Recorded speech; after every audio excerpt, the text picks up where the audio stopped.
What if the gods didn't leave because their work was finished, but because something forced them to? What if the Anunnaki, those enigmatic beings woven through the Sumerian tablets like threads of gold and shadow, didn't vanish by choice, but out of necessity?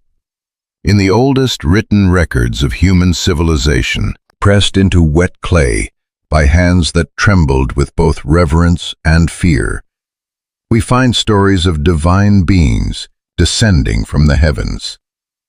They taught humanity the secrets of agriculture, of astronomy, and of writing itself. And then, without warning or explanation, they vanished. The temples grew quiet. The rituals continued, but the gods no longer answered. And in the spaces between the cuneiform characters, in the silences carved into ancient stone, there may hide the clues to something else. To something that came after. To something more powerful than the gods themselves. Before the story carries you away, take a moment to like this video and subscribe, but only if you are drawn to tales that blur the line between divine myth and cosmic mystery. And if you are still here, tell me in the comments where you are listening from and what time it is there. I want to imagine this ancient question stretching across the globe, connecting us all in the dark. Tonight we journey to the oldest recorded civilization on Earth, where the boundary between gods and beings from the sky was never entirely clear, where myths, perhaps, encode memories too strange to be forgotten, and where the sudden silence of the divine might tell a far more unsettling story than their presence ever did. In the beginning, there were names, not prayers, nor temples, nor elaborate rituals, but simple names pressed into accounting tablets alongside inventories of grain and livestock. The Anunnaki appear in the Sumerian texts without fanfare or cosmic proclamation.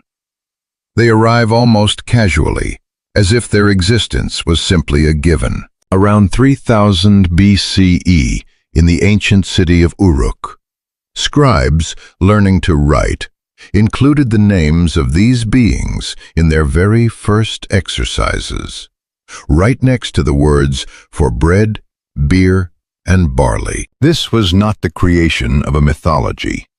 This was record-keeping that assumed the Anunnaki were as real as the harvest, which raises an unsettling question.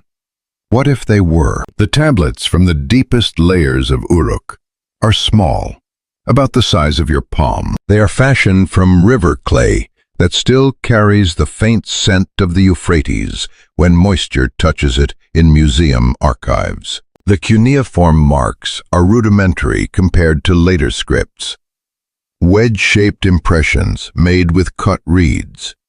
Each character is the trace of a scribe's hand, pushing symbols into soft mud before the sun baked it hard.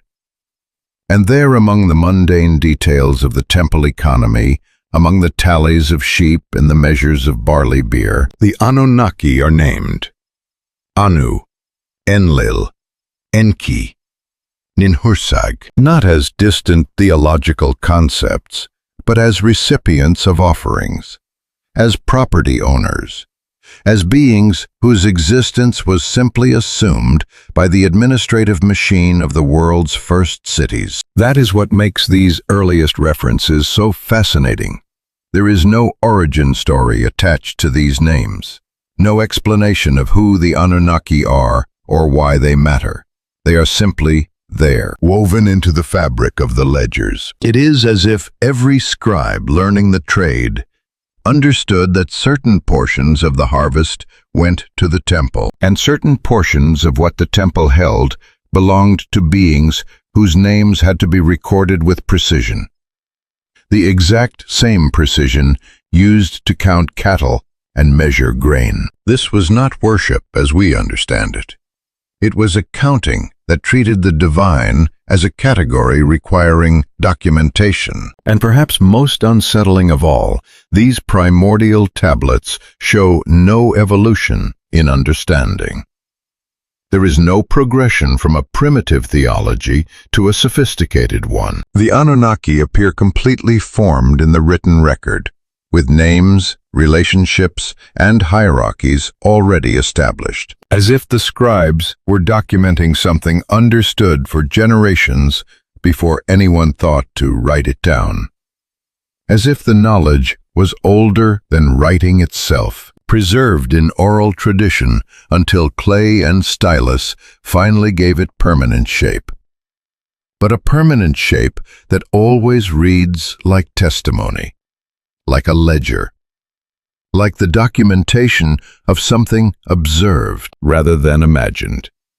But it is the king lists, those strange chronological documents reaching back into an impossibly distant past, that tell us something profound changed in human history. The Sumerian king list speaks of a moment when kingship descended from heaven. Before that moment, according to the texts, there was no organized civilization, no cities, no written law. Then something arrived, and everything shifted. The cuneiform is precise on this point. Kingship descended. It did not evolve, nor did it develop gradually.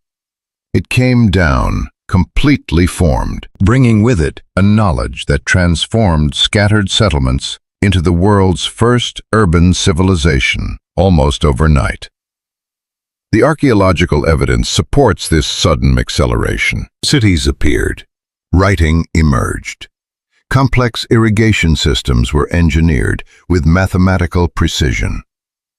It was as if someone had flipped a switch, transforming humanity from simple farmers into architects of civilization. The Sumerian king list, translated in its entirety for the first time by Thorkild Jacobsen in 1939, opens with a phrase that has troubled scholars ever since.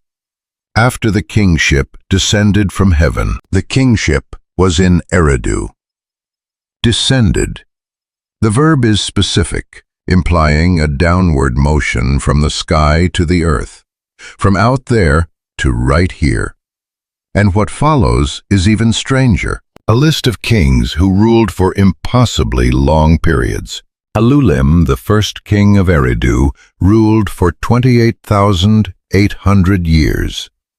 His successor, Alongar, ruled for 36,000 years. They are recorded with the exact same administrative precision used for everything else in Sumerian record-keeping, as if the scribes compiling this list believed they were documenting a literal chronology and not a mythological timeline. Modern scholars have attempted various explanations.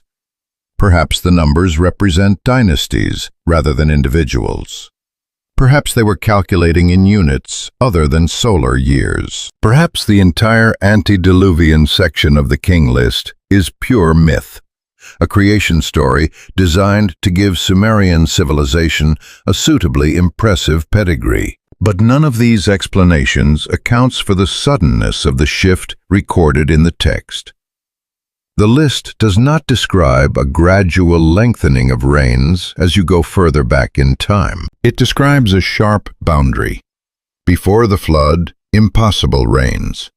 After the flood, lifespans that rapidly approach normal human limits within a few generations. Something fundamental changed, and the Sumerians remembered it with enough precision to weave that shift into their official timeline. Archaeological excavations throughout southern Iraq have revealed something that lends uncomfortable support to this narrative of sudden acceleration. Around 3,500 BCE, in the span of just a few centuries, southern Mesopotamia transformed. Scattered farming villages gave way to true cities, populated by tens of thousands of inhabitants. Monumental architecture appeared, built with a sophisticated grasp of engineering and astronomy. Writing emerged, not just as simple pictograms, but as a fully functional system capable of recording complex transactions and abstract ideas.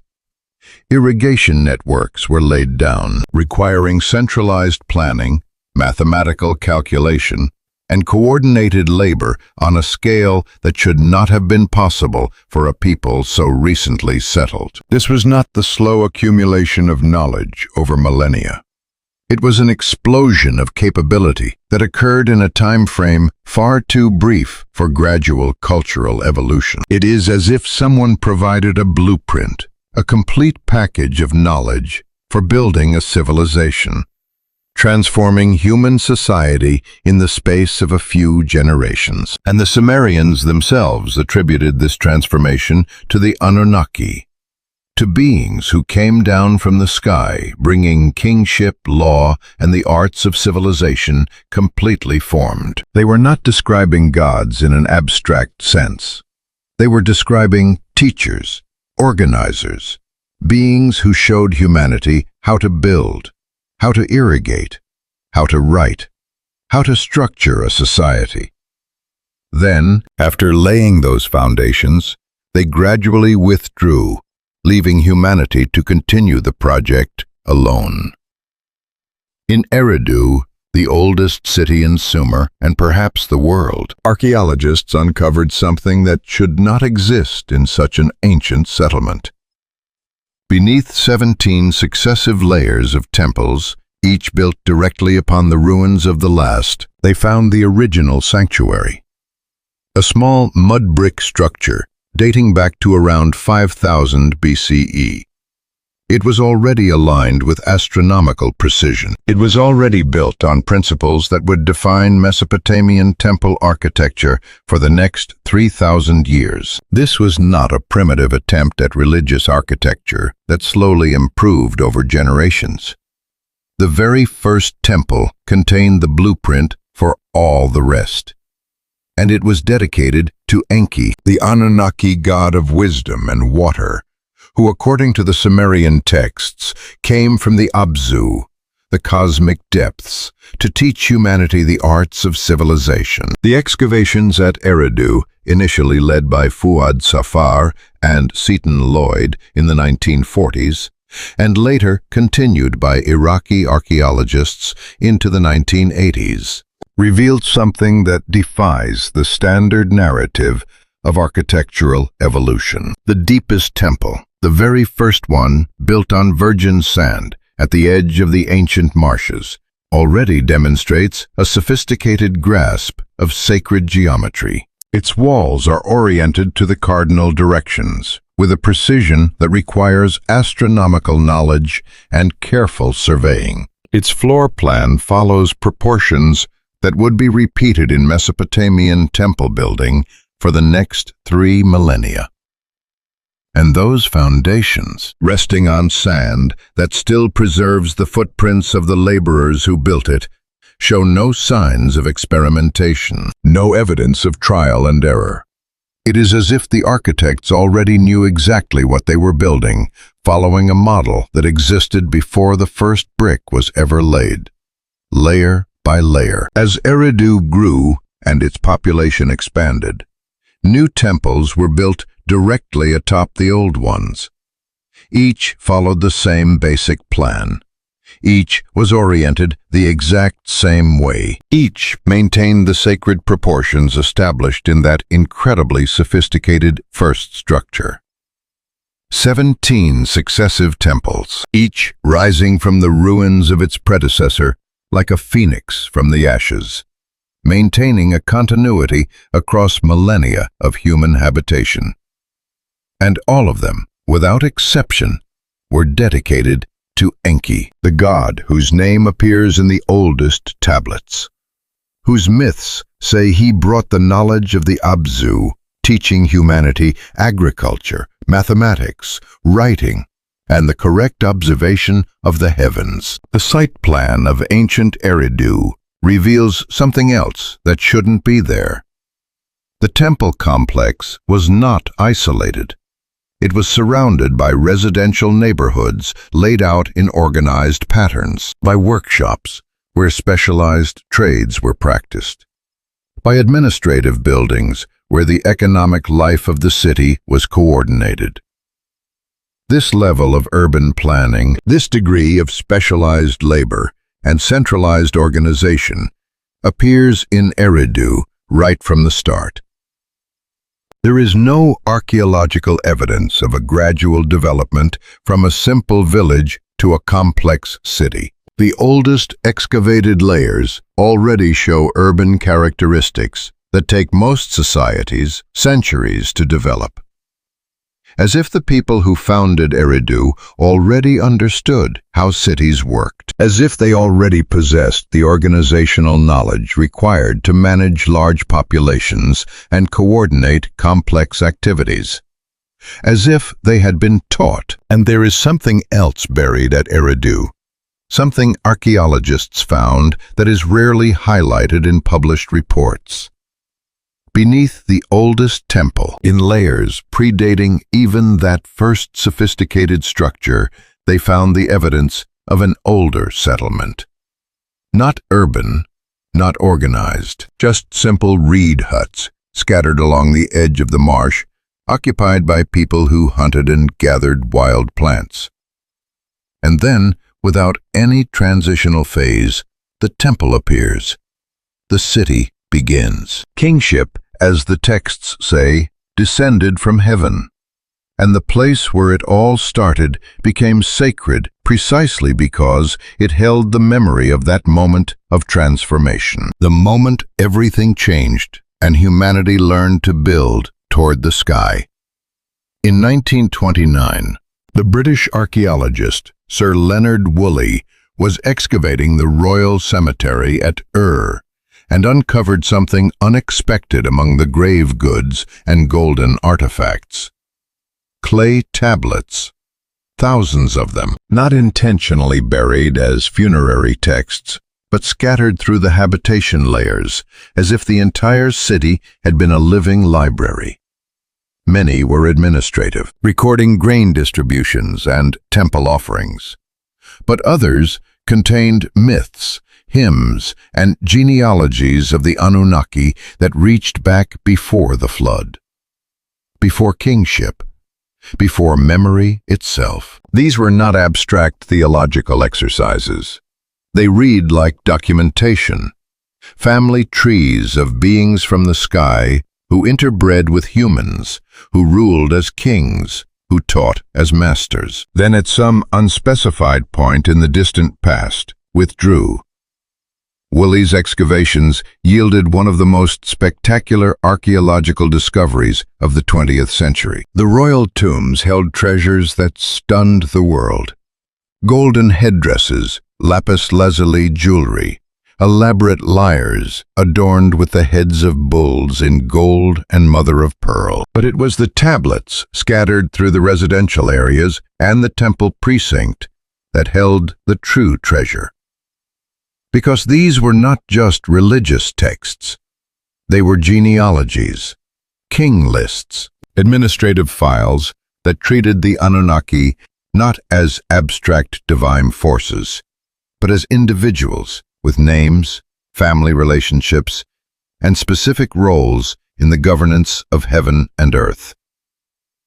One tablet, translated by Samuel Noah Kramer, lists the parentage of various Sumerian kings, tracing their lineage back through human ancestors to Anunnaki progenitors. These were not symbolic claims of divine favor. They were presented as literal family trees, documenting exactly which king had which god in their ancestry, how many generations removed they were from direct divine parentage, and what privileges or responsibilities they inherited through their bloodline. The precision is remarkable. No vague assertions of being blessed by the gods or chosen by heaven. Specific names, specific relationships, specific percentages of divine ancestry, calculated and recorded as carefully as the inheritance of an estate or the revenue of a temple. Another set of tablets preserves hymns addressed to individual Anunnaki. But these hymns contain biographical details that read more like a historical register than theological poetry. They detail where each god came from, what they taught humanity, which city they favored, and how they interacted with other members of the divine council. Enki is consistently associated with fresh water, with wisdom, with the creation of humanity, and with the city of Eridu. Enlil is tied to the air, to storms, to authority, and to the city of Nippur. Inanna is linked to Venus, to war, to sacred sexuality, and to Uruk. These are not random associations. They are consistent across hundreds of texts spanning more than 1,000 years, as if the Sumerians were keeping accurate records of real individuals with real characteristics and real histories. And then there are the genealogies of the Anunnaki themselves, preserved in fragments across multiple tablets, attempting to map the relationships within the divine council. Who was born to whom? Who married whom? Who held what position in the hierarchy? These read exactly like royal genealogies, complete with all the complexity and occasional contradictions you would expect from documents trying to track multiple generations of a massive extended family. Some tablets claim Enki and Enlil were brothers, sons of Anu. Others suggest a more complex relationship. Certain texts give Inanna different parents depending on the context. But through all these variations, a consistent core structure emerges. An elder generation led by Anu, a middle generation including Enlil and Enki, who were the most involved in human affairs, and a younger generation including Inanna Utu and Nama, who served as intermediaries between the great gods and humanity. This was not a mythology spun out of oral tradition. It was an attempt at historical documentation made by people who believed they were recording the structure of a real hierarchy. The genealogy of actual beings, the administration of a government that ruled not only the earth, but the sky, and the fact that this impulse for record-keeping extended even to the divine realm, tells us something profound about how the Sumerians understood the Anunnaki. They did not treat them as incomprehensible cosmic forces.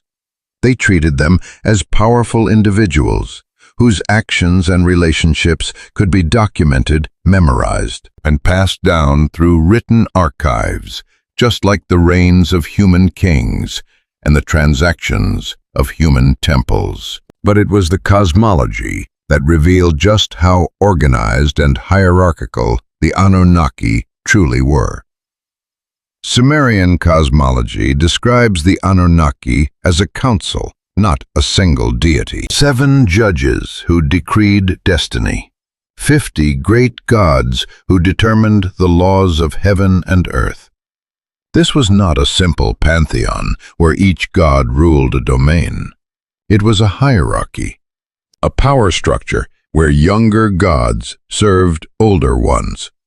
With tasks divided by rank and function, the tablets describe disputes among them, negotiations, and even labor strikes, when the lower Anunnaki grew tired of maintaining the world and decided to create humanity to do the work for them. These stories don't read like mythology. They read like an organizational history, the archives of a civilization that witnessed something it could only interpret through the lens of divinity, because no other framework existed to explain beings with such power. The number 7 appears repeatedly in Sumerian texts when describing the Anunnaki Council. 7 gods who judge. 7 tablets of destiny. 7 gates to the underworld, each guarded by a different power. This is not a random choice. It is a number associated with completeness, with cosmic order, with the visible planets known to ancient astronomers. The 7 judges then were not arbitrary. They represented a specific organizational structure, a decision-making body that required a quorum that operated by rules, and to which those lower in the hierarchy could appeal and negotiate. And the hierarchy was complex. At the top, Anu, the Sky Father, distant and rarely involved in day-to-day affairs. Below him, the great Anunnaki, 50 gods, who held considerable power and responsibility. Among those 50, an inner circle of 7 who made the most vital decisions. And below them, the Ijigi, younger gods, assigned to the grueling physical labor of maintaining creation.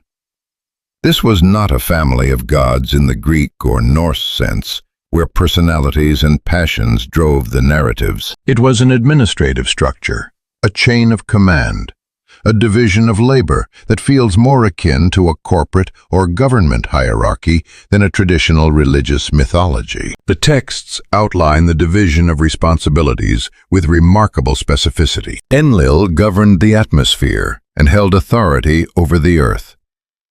Enki controlled the fresh waters beneath the earth and held the knowledge of science and the arts. Ninhursag was responsible for birth and fertility. Utu governed the sun and justice.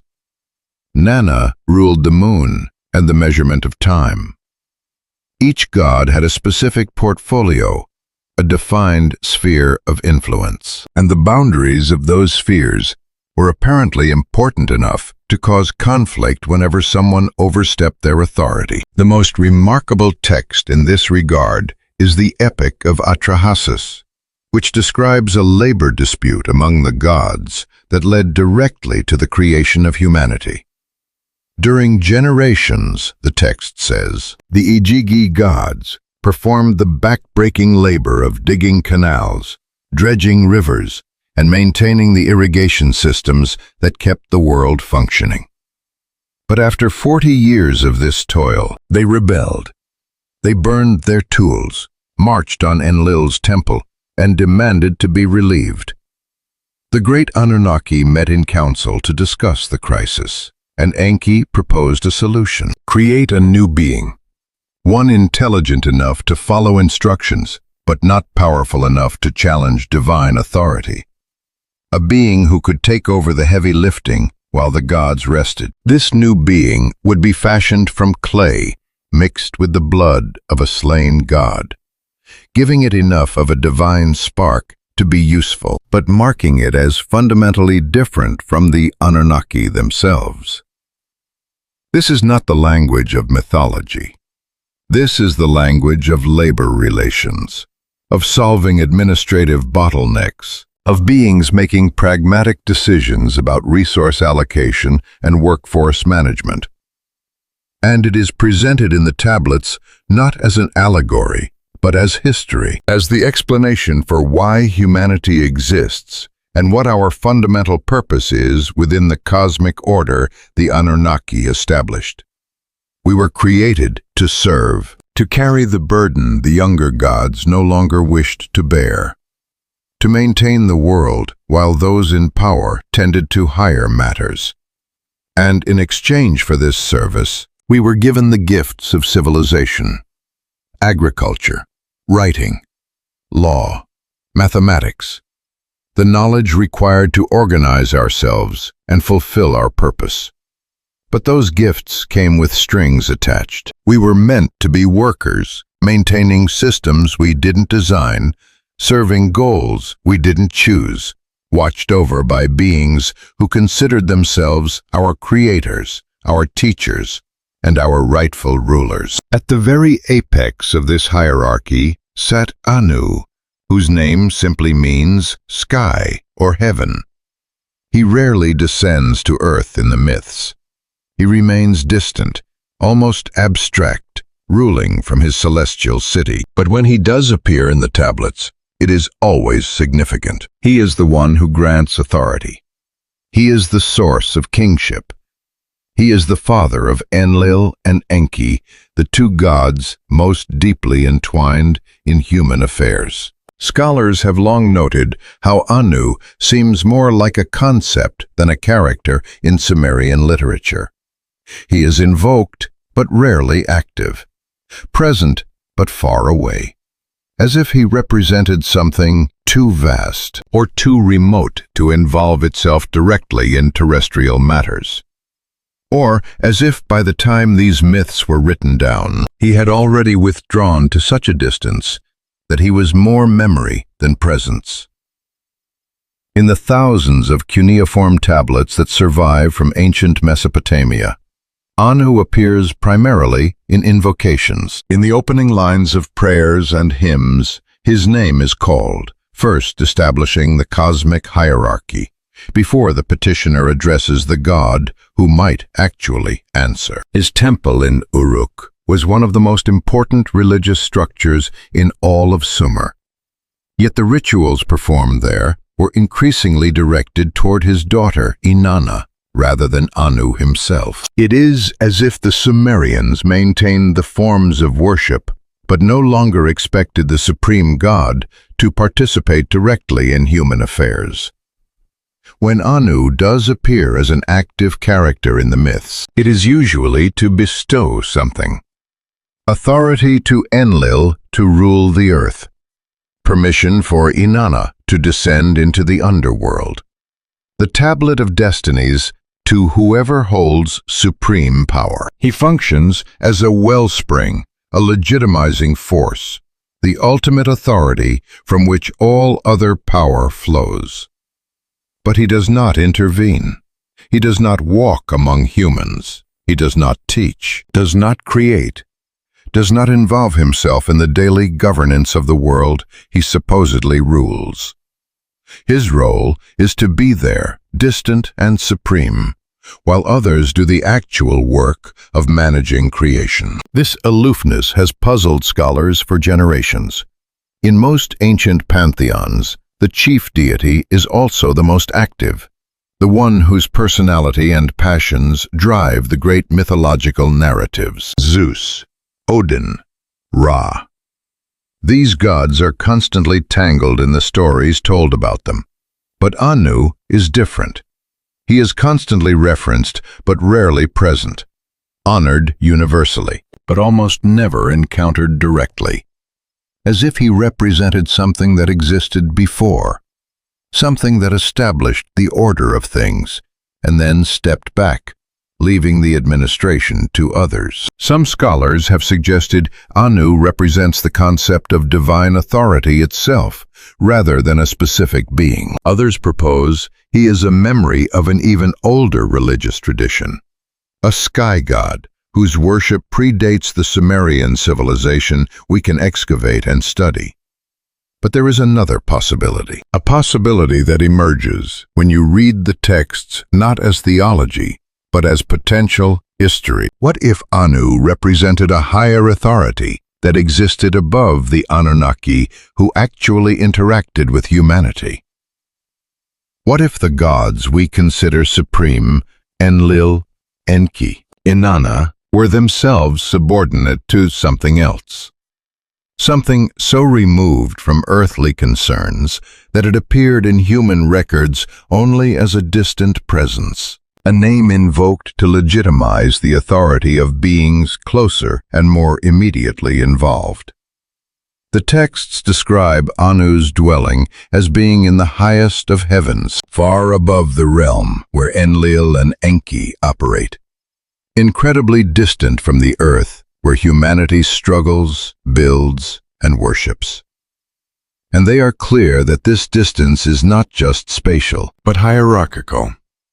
Anu does not descend because his role is to remain above, to maintain cosmic order from a position so elevated that direct involvement is beneath him. Or perhaps, by the time the Sumerians were committing these stories to clay, Anu had already departed so completely that only the memory of his authority remained, invoked but no longer present, honored but no longer accessible. A god who had become more symbol than reality, more echo than voice. If Anu was distant, Enlil was immediate.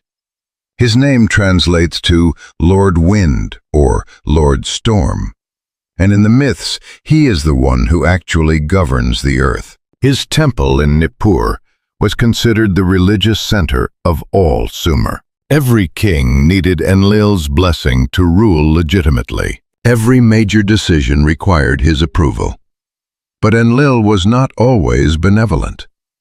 The flood myth, preserved in multiple versions across Mesopotamian literature, makes it crystal clear that Enlil decided to destroy humanity.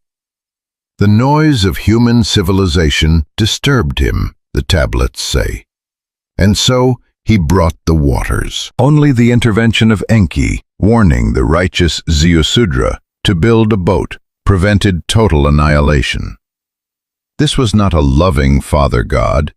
This was a powerful being who found humanity annoying and nearly wiped the entire species off the board. Enlil's temple in Nippur the Ekur was unlike any other religious structure in ancient Mesopotamia. While other cities had patron deities and other temples held regional importance, Nippur was universally recognized as the spiritual heart of Sumerian civilization. Kings of rival city-states who waged ruthless war against one another would nevertheless send offerings to Enlil's temple. The priests of Nippur served as mediators in political disputes. Their authority flowed from Enlil's supreme position in the divine hierarchy. To control Nippur was to control the religious legitimacy of the entire region. This is why the city changed hands so frequently during military conflicts, yet was never destroyed, never burned, never defiled even by the most ruthless conquerors. Archaeological excavations at Nippur, spearheaded by American teams from the University of Pennsylvania, beginning in 1888, and continuing off and on through the late 20th century, revealed layer upon layer of temple construction, each rebuilding more elaborate than the last, reaching back to the earliest periods of Sumerian civilization. The site yielded tens of thousands of tablets. Many of them were administrative records of the temple complex, documenting the massive economic machine that Enlil's worship demanded.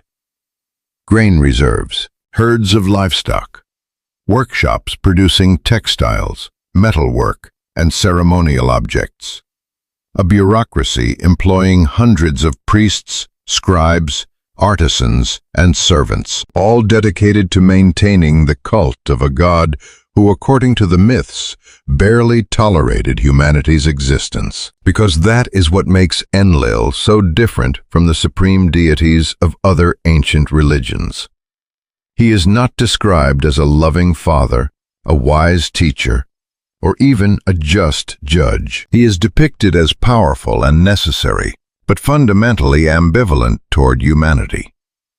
The creation myths do not show him asking for humans to be made, nor rejoicing when Enki successfully shapes them from clay.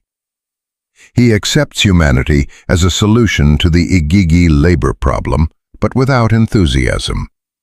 And when humans multiply, filling the earth and creating the noise and chaos of civilization, his response is not to teach them better ways or guide them toward improvement. His response is annihilation. The story of the flood appears across multiple Mesopotamian texts.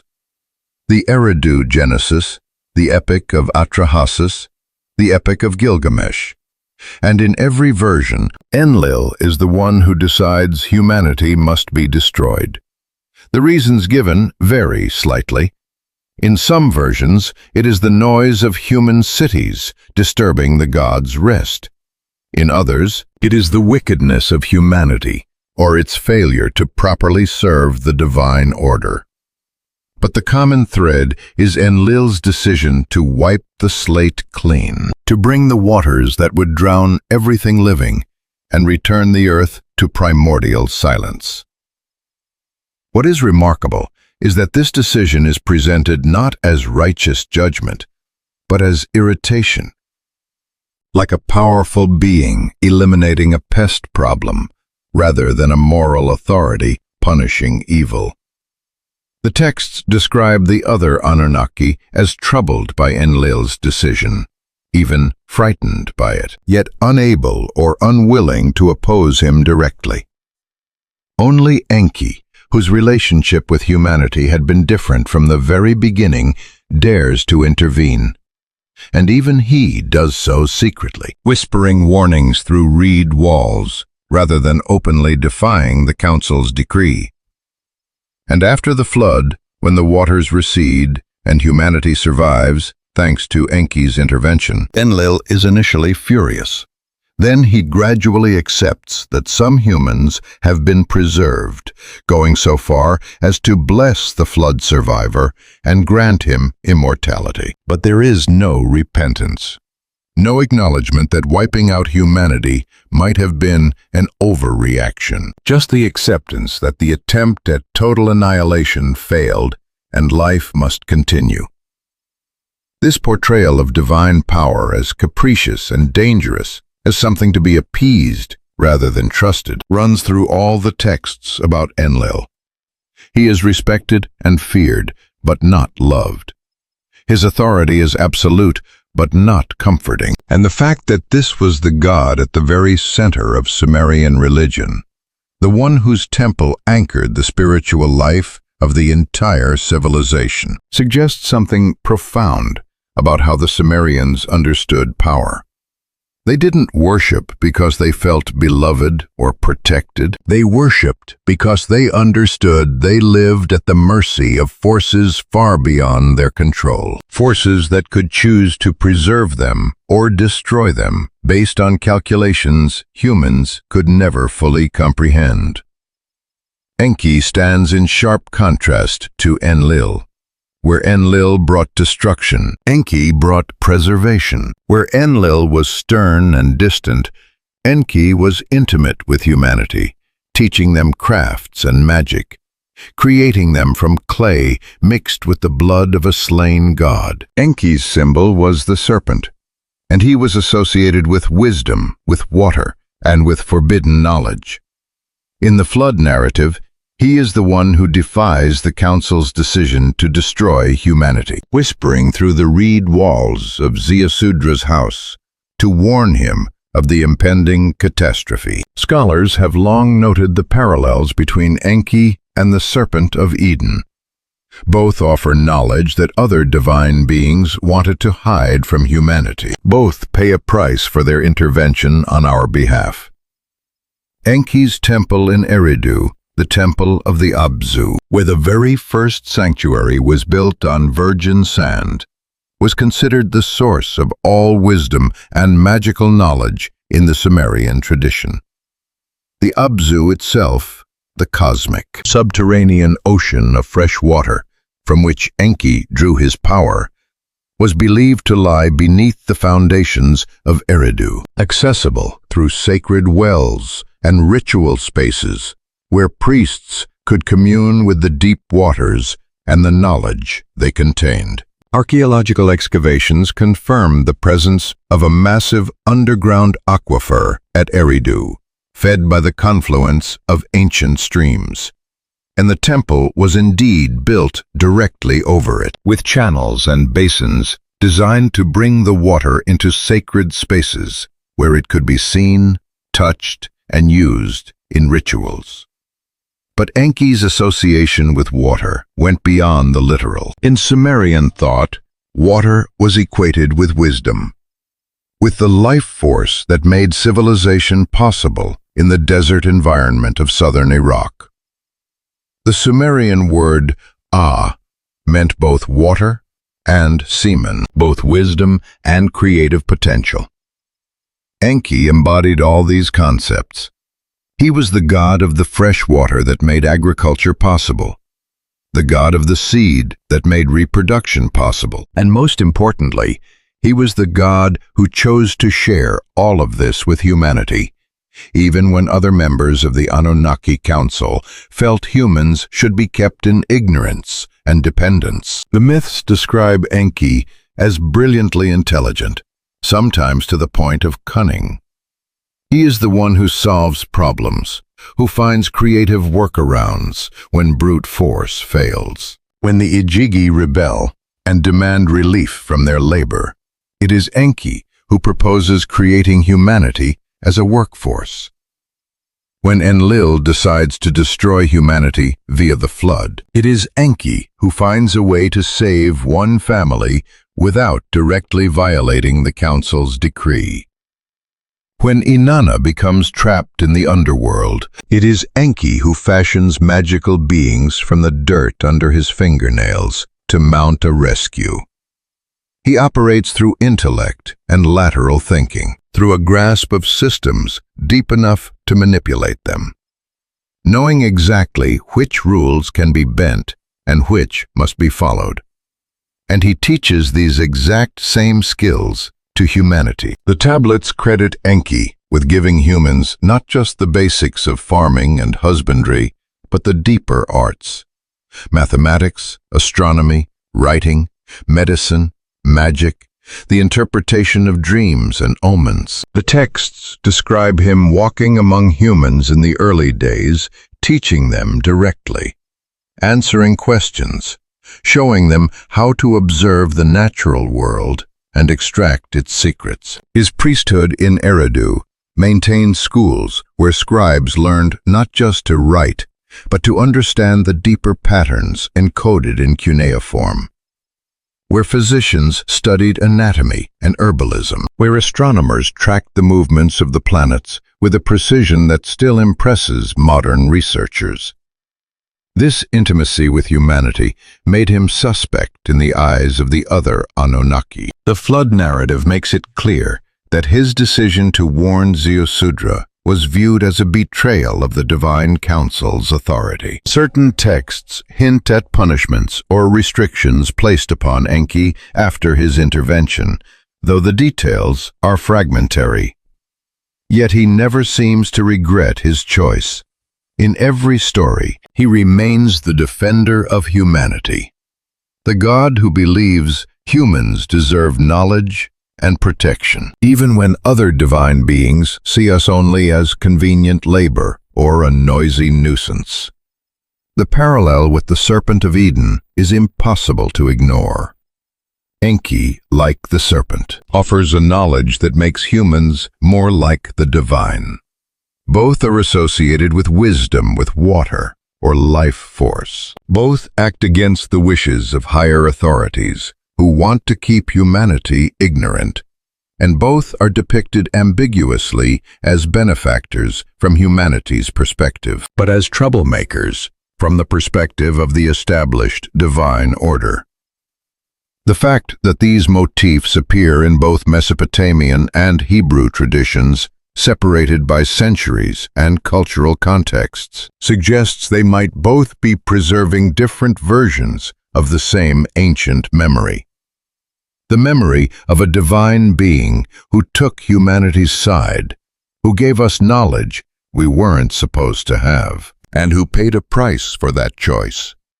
Beneath the great Anunnaki were lesser divine beings called the Igigi, and their story is perhaps the strangest in the entire Sumerian corpus. According to the Epic of Atrahasis, the Igigi were younger gods assigned to the physical upkeep of the world, to dig the canals, tend the gardens, and perform the endless labor required to keep creation functioning. But after generations of this work, they rebelled. They burned their tools, surrounded Enlil's temple, and demanded to be unburdened. The solution proposed by Enki was to fashion a new being to take over this work, a creature made of clay and divine blood that could toil in the dirt while the gods rested. They called this new being Lulu, meaning primitive worker. Humanity. But here is what is truly unsettling. If the tablets are recording real events through a mythological lens, who were the Igigi? What were they actually doing? And what happened to them after humanity was created? The Epic of Atrahasis, composed around 1700 BCE, but preserving much older traditions, describes the plight of the Igigi with remarkable sympathy. For 40 years, the text says, they endured the grueling labor assigned to them by the great Anunnaki. They dug the Tigris and the Euphrates, established their courses, dredged them to the proper depth.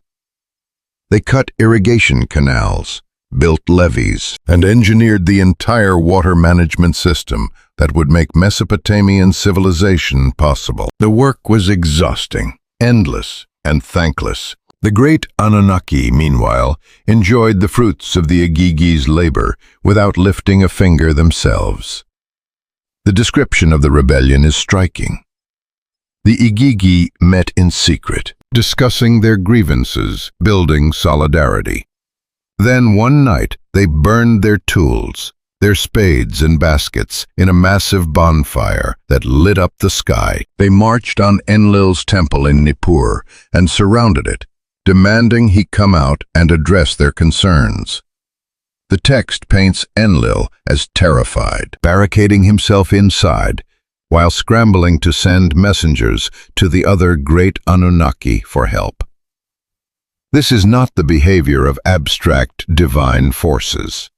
This is the behavior of a labor strike, workers organizing to confront management, with authority figures scrambling to respond to a crisis they hadn't anticipated. The solution they arrived at, the creation of humanity to replace the Igigi as a workforce, raises profound questions about what these myths are actually describing. If we read them as pure fantasy, they are interesting but not particularly disturbing. But if we consider the possibility that they are recording real events through the only interpretive framework available to ancient minds, the implications grow darker. Who were the Igigi? Were they a subordinate group within the civilization or hierarchy the Anunnaki represented? Were they an entirely different class of beings? What happened to them after humanity was created to take their jobs? These texts are unclear on this point, and the uncertainty itself is telling. After humanity's creation, the Igigi largely disappear from Sumerian literature. They are occasionally mentioned in later texts, but without the detail and narrative presence they held in the older creation stories. As if they had fulfilled their role in the mythology by sparking the crisis that led to humanity, and were no longer needed in the narrative. Or as if whatever they represented in actual history had already vanished from the stage by the time these myths were written down. Some scholars have suggested the Igigi represent the transition from hunter-gatherer societies to agricultural ones, with the rebellion symbolizing the social upheaval of settling into permanent communities and undertaking the hard labor of farming. Others propose they represent conquered peoples forced into labor by the early Sumerian city-states. But these explanations don't quite fit the texts, which clearly distinguish the Igigi as divine beings, separate from humanity, which is depicted as a newly created species. The Igigi existed before humans. They were capable of sophisticated organization and rebellion, and they were numerous and powerful enough to terrify Enlil, the very god who would later decide to destroy all of humanity without any apparent fear of resistance. What became of them remains one of the great mysteries buried in these ancient texts. Did they transition to another role after humanity took over their labor? Did they leave the earth entirely? Did they merge with humanity in some way, their divine blood becoming the genetic inheritance that produced the heroes and kings of later ages? The tablets merely record that the Igigi rebelled, that humanity was created to replace them, and that the problem was solved. But solved how? And at what cost to the Igigi themselves? remains locked in the silence between the cuneiform marks. The creation of humanity, as recorded across multiple Sumerian and Akkadian texts, was not an act of divine love or generosity. It was a practical solution to a labor shortage. The gods needed workers. They mixed clay with the blood of a slain god, perhaps to give humans just enough intelligence to follow instructions, but not enough to challenge divine authority. They created 7 males and 7 females, and from these, all humanity descended. The tablets are explicit about humanity's purpose: to bear the yoke the gods no longer wished to carry, to tend the gardens, maintain the temples, and provide offerings. In exchange, humanity received the gifts of civilization: agriculture, writing law, mathematics, astronomy. But these gifts came at a price. We were not meant to be equals. We were meant to serve. The Epic of Atrahasis describes the creation process with details that sound more like a technical manual than a theological text.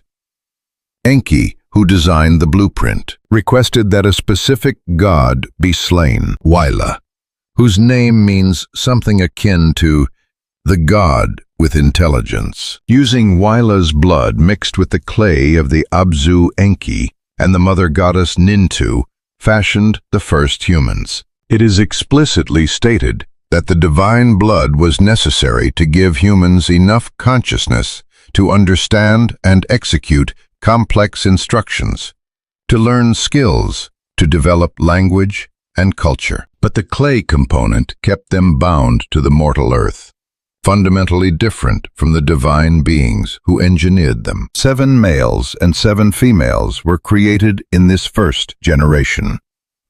Why 7? The number appears throughout Mesopotamian cosmology, representing completeness, cosmic order, the visible planets, the fundamental organization of heaven and earth.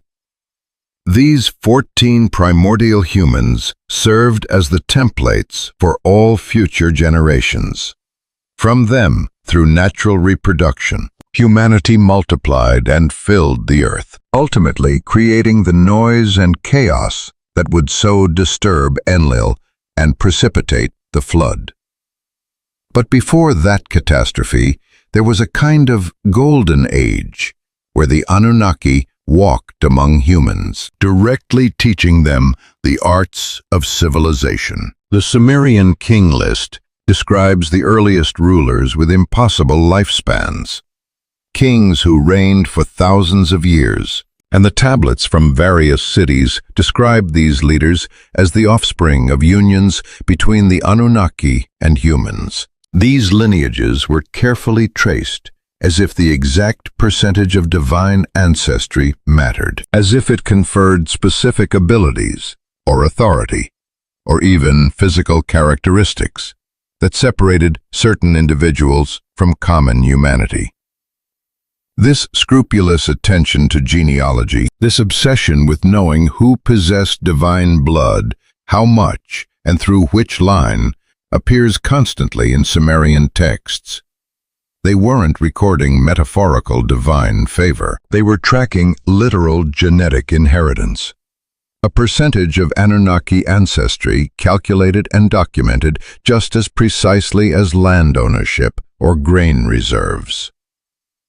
Kings, priests, and the heads of prominent families all claimed descent from specific gods. And these claims were taken seriously enough to be recorded in official documents, verified by temple authorities, and used to establish political legitimacy.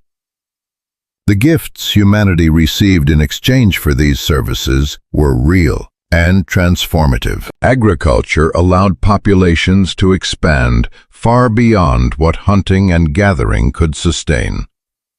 Writing enabled the storage and transmission of complex information across time and space. Mathematics made possible the feats of engineering required to build cities and irrigation networks. Astronomy allowed them to track the seasons, predict floods, and coordinate agricultural cycles. These were not skills humans developed gradually through trial and error over millennia. They appeared suddenly in the archaeological record, fully formed, as if they had been taught by someone who already possessed a complete understanding.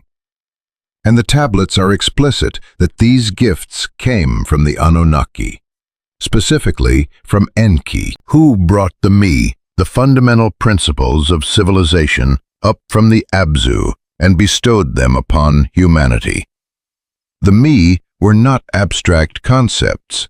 They were described as concrete objects, physical manifestations of knowledge and power that could be stolen, transferred, or lost. Inanna famously got Enki drunk and tricked him into giving her a substantial portion of the me, which she then carried away to her city of Uruk, establishing its cultural and religious dominance. If the me were merely abstract ideas, this story would make no sense.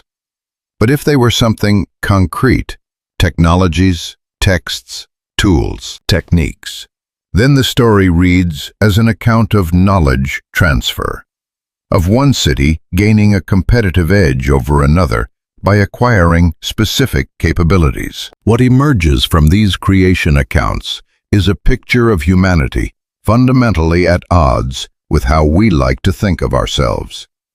We might not be the inevitable triumph of natural selection, gradually developing intelligence and culture through countless generations of adaptation. We might be an engineered solution to a specific problem, created with just enough capacity to be useful, but not enough to be a threat, endowed with gifts of knowledge that elevated us far beyond our natural state, yet always kept within the boundaries set by our creators. And our purpose, hardwired into our very creation, was to serve, to maintain the systems established by the Anunnaki, to provide offerings, labor, and worship, to be the workforce that freed the gods from physical toil, while remaining forever subordinate to their authority.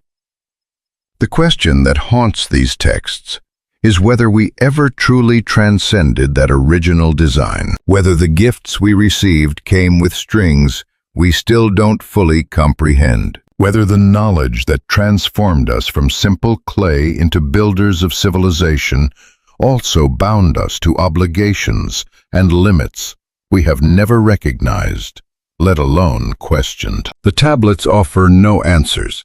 They merely record what the Sumerians believed that humanity was created to serve, that we owe our existence and all our capabilities to beings far more powerful than ourselves, and that those beings, for reasons never fully explained, eventually withdrew, leaving us to carry on their work in their absence. In the earliest Sumerian era, according to the king lists and temple records, the gods didn't just receive praise from afar. They walked among humans. They ruled as kings. The first monarchs of Uruk and Lagash claimed direct descent from the Anunnaki, and temple texts describe these hybrid rulers with reverence and precision. Gilgamesh, the most famous king of Uruk, was said to be 2/3 divine and 1/3 human. His strength was legendary, his wisdom profound, his lifespan extending far beyond normal human years. These were not metaphors for exceptionally capable leaders. The texts describe them as literally different from ordinary humans. Taller, stronger, wiser, living much longer, as if a genetic legacy of the Anunnaki persisted in certain bloodlines long after the gods themselves had withdrawn. The Epic of Gilgamesh, pieced together from fragments found across Mesopotamia and painstakingly translated by George Smith in 1872, describes its protagonist in terms that push past poetic exaggeration. Gilgamesh was fashioned by the gods themselves, the text says. His body was perfected by divine craftsmen. He stood a head and shoulders taller than ordinary men. He could run for days without tiring. He could hear conversations from miles away. He could see into the distance with a clarity that defied normal human vision. When he wrestled the wild man, Enkidu, their match shook the foundations of Uruk, cracked walls, and sent tremors through the earth. These are not the feats of an exceptional but human warrior. They are descriptions of someone fundamentally different, someone whose physical capabilities exceeded the normal human range by margins too vast to attribute to mere training or talent. And the text is explicit about why. Gilgamesh was 2/3 divine, 1/3 human, the product of a union between the goddess Ninsun and a human father, though some versions suggest his divine ancestry was even more direct. But Gilgamesh was not unique. The king lists and temple records of various Sumerian cities all describe their earliest rulers as the offspring of divine human unions. Lugalbanda, Gilgamesh's father, was himself said to be divine. Meshkian-Gasher of Uruk entered the sea and ascended the mountains, a phrase scholars still debate, but which implies abilities ordinary humans lacked. Dumuzi, the shepherd king who married the goddess Inanna, was human, but became divine through that union, ascending to heaven upon his death, only to be dragged into the underworld as Inanna's substitute. These stories are not exceptions or isolated cases. They represent the standard understanding of how kingship operated in the earliest epochs. The rulers were hybrid beings, possessing enough divine blood to grant them superhuman abilities, yet remaining mortal enough to govern human cities and ultimately die. The exact percentage of divine ancestry mattered, and it was calculated with bureaucratic precision. Being 2/3 divine meant something specific. It conferred particular abilities and placed the individual in a precise position within both human and divine hierarchies. Archaeological evidence cannot directly confirm superhuman abilities, but it does reveal something intriguing about the physical remains of elite individuals from the early Sumerian periods. The royal tombs at Ur, excavated by Leonard Woolley in the 1920s, contained skeletal remains that exhibited unusual characteristics, a height greater than the general population, bone density suggesting unusual strength, dietary analysis indicating access to foods and nutrients the common people never consumed. This could, of course, be explained by privileged nutrition and selective breeding among elite bloodlines. But the texts themselves suggest a deeper explanation.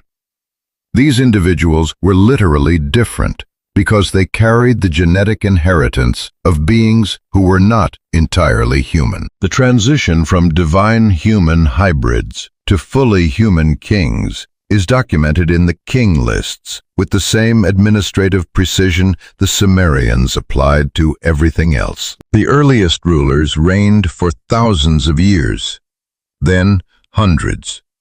Then lifespans began to approach the normal human limit. Gilgamesh himself, despite his 2/3 divine nature, was mortal. His great quest, the central narrative of his epic, was to find immortality after witnessing the death of his friend Enkidu, realizing that he too would eventually die, despite his divine blood. He failed. Even hybrid beings were ultimately subject to death, though they lived far longer and possessed abilities far superior to ordinary humans while they were alive. This gradual diminishing of divine characteristics in the royal bloodlines suggests something vital about what was happening in the earliest periods of Sumerian civilization. The direct presence of the Anunnaki was withdrawing, and each generation of hybrid descendants contained less divine essence than the last. It was as if the genetic inheritance was being diluted through successive generations of interbreeding with humans, until finally, the ruling families, while still claiming divine ancestry and maintaining their political legitimacy, through those ancient lineages, no longer possessed the superhuman traits that had set their ancestors apart. The gods had walked among humans.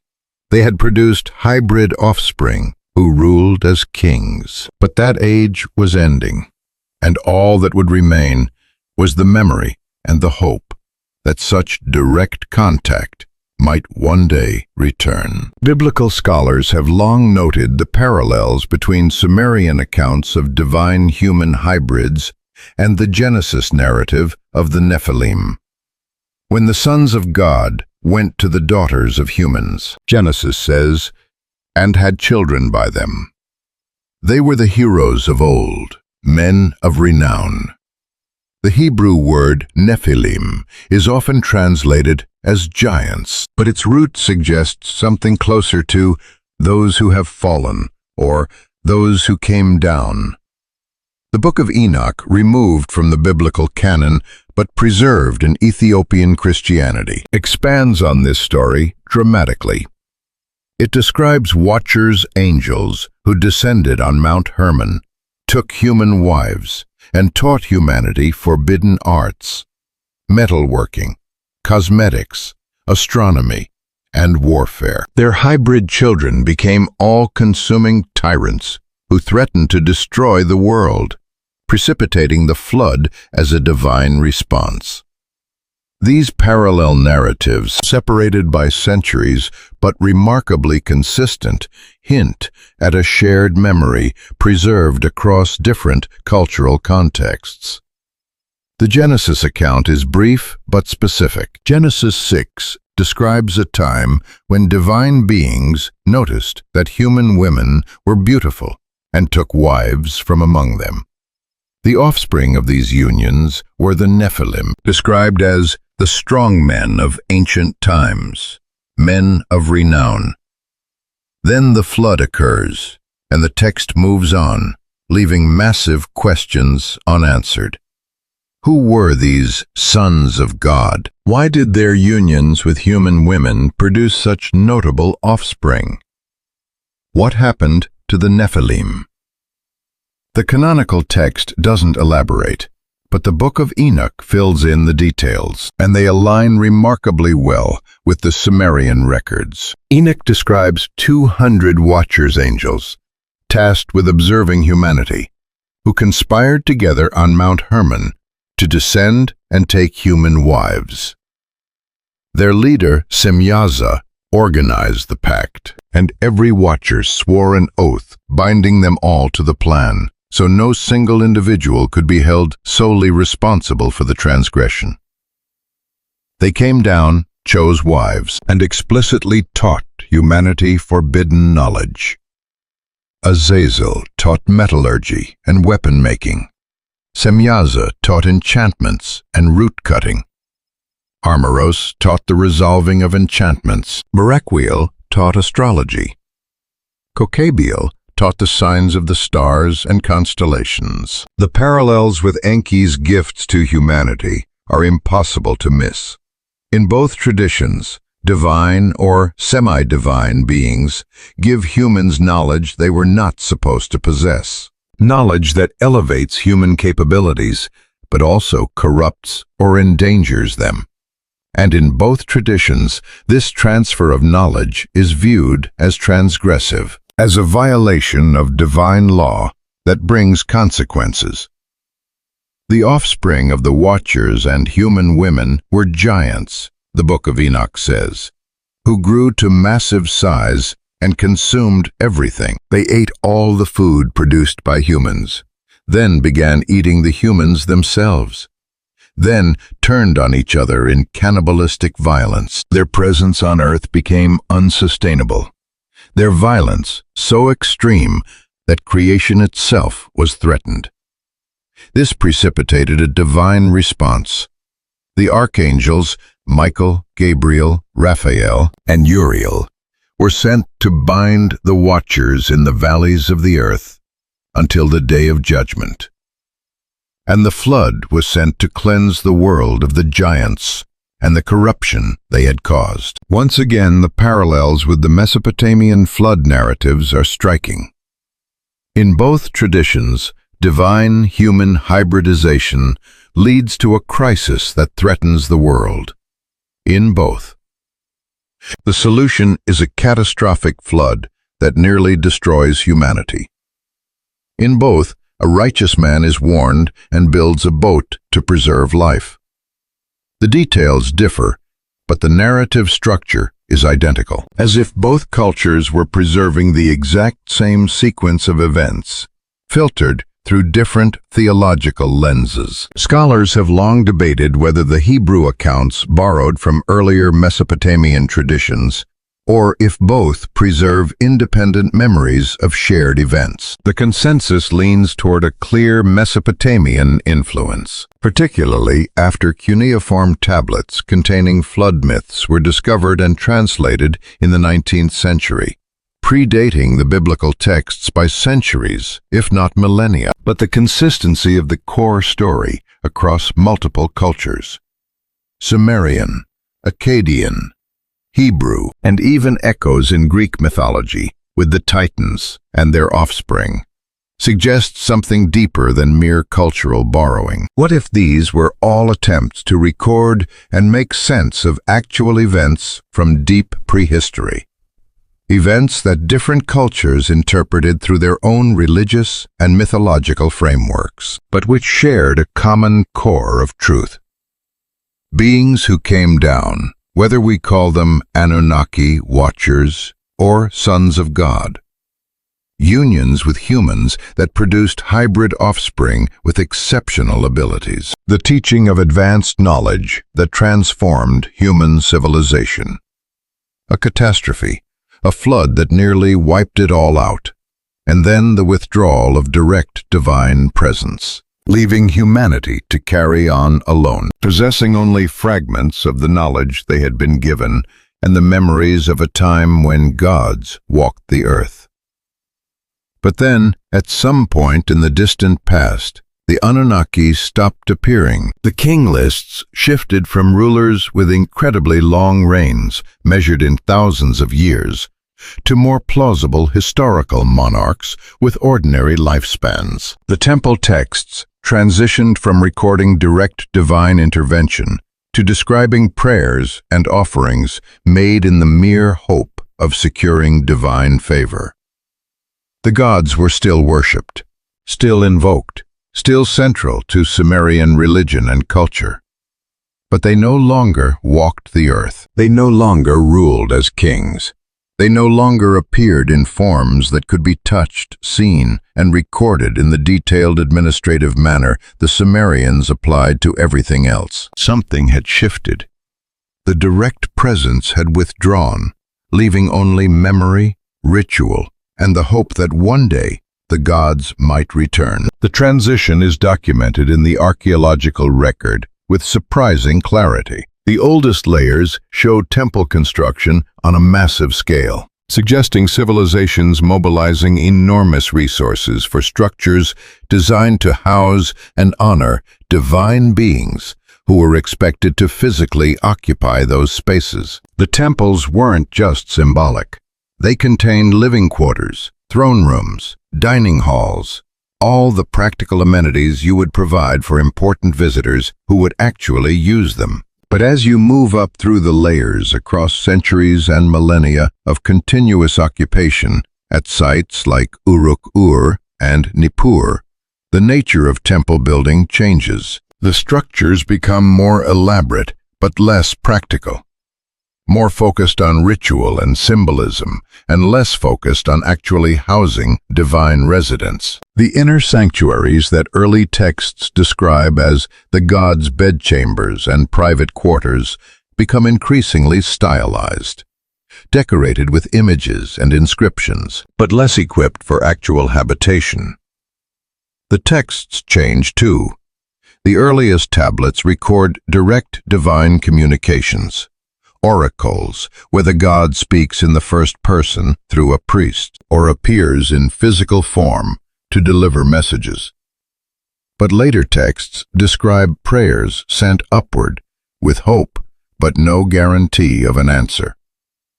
Divination becomes far more prominent, interpreting signs and omens, because the gods are no longer speaking directly. The rituals grow more elaborate, as if the Sumerians were trying harder and harder to attract a divine attention that was increasingly difficult to catch. This was not a loss of faith. The Sumerians never stopped believing in the Anunnaki. They never abandoned their temples or ceased their offerings. But the relationship had fundamentally altered, shifting from direct interaction to distant hope. The gods had retreated to the heavens, and while they were still believed to influence events from above, they no longer came down to walk among humans as they had in previous ages.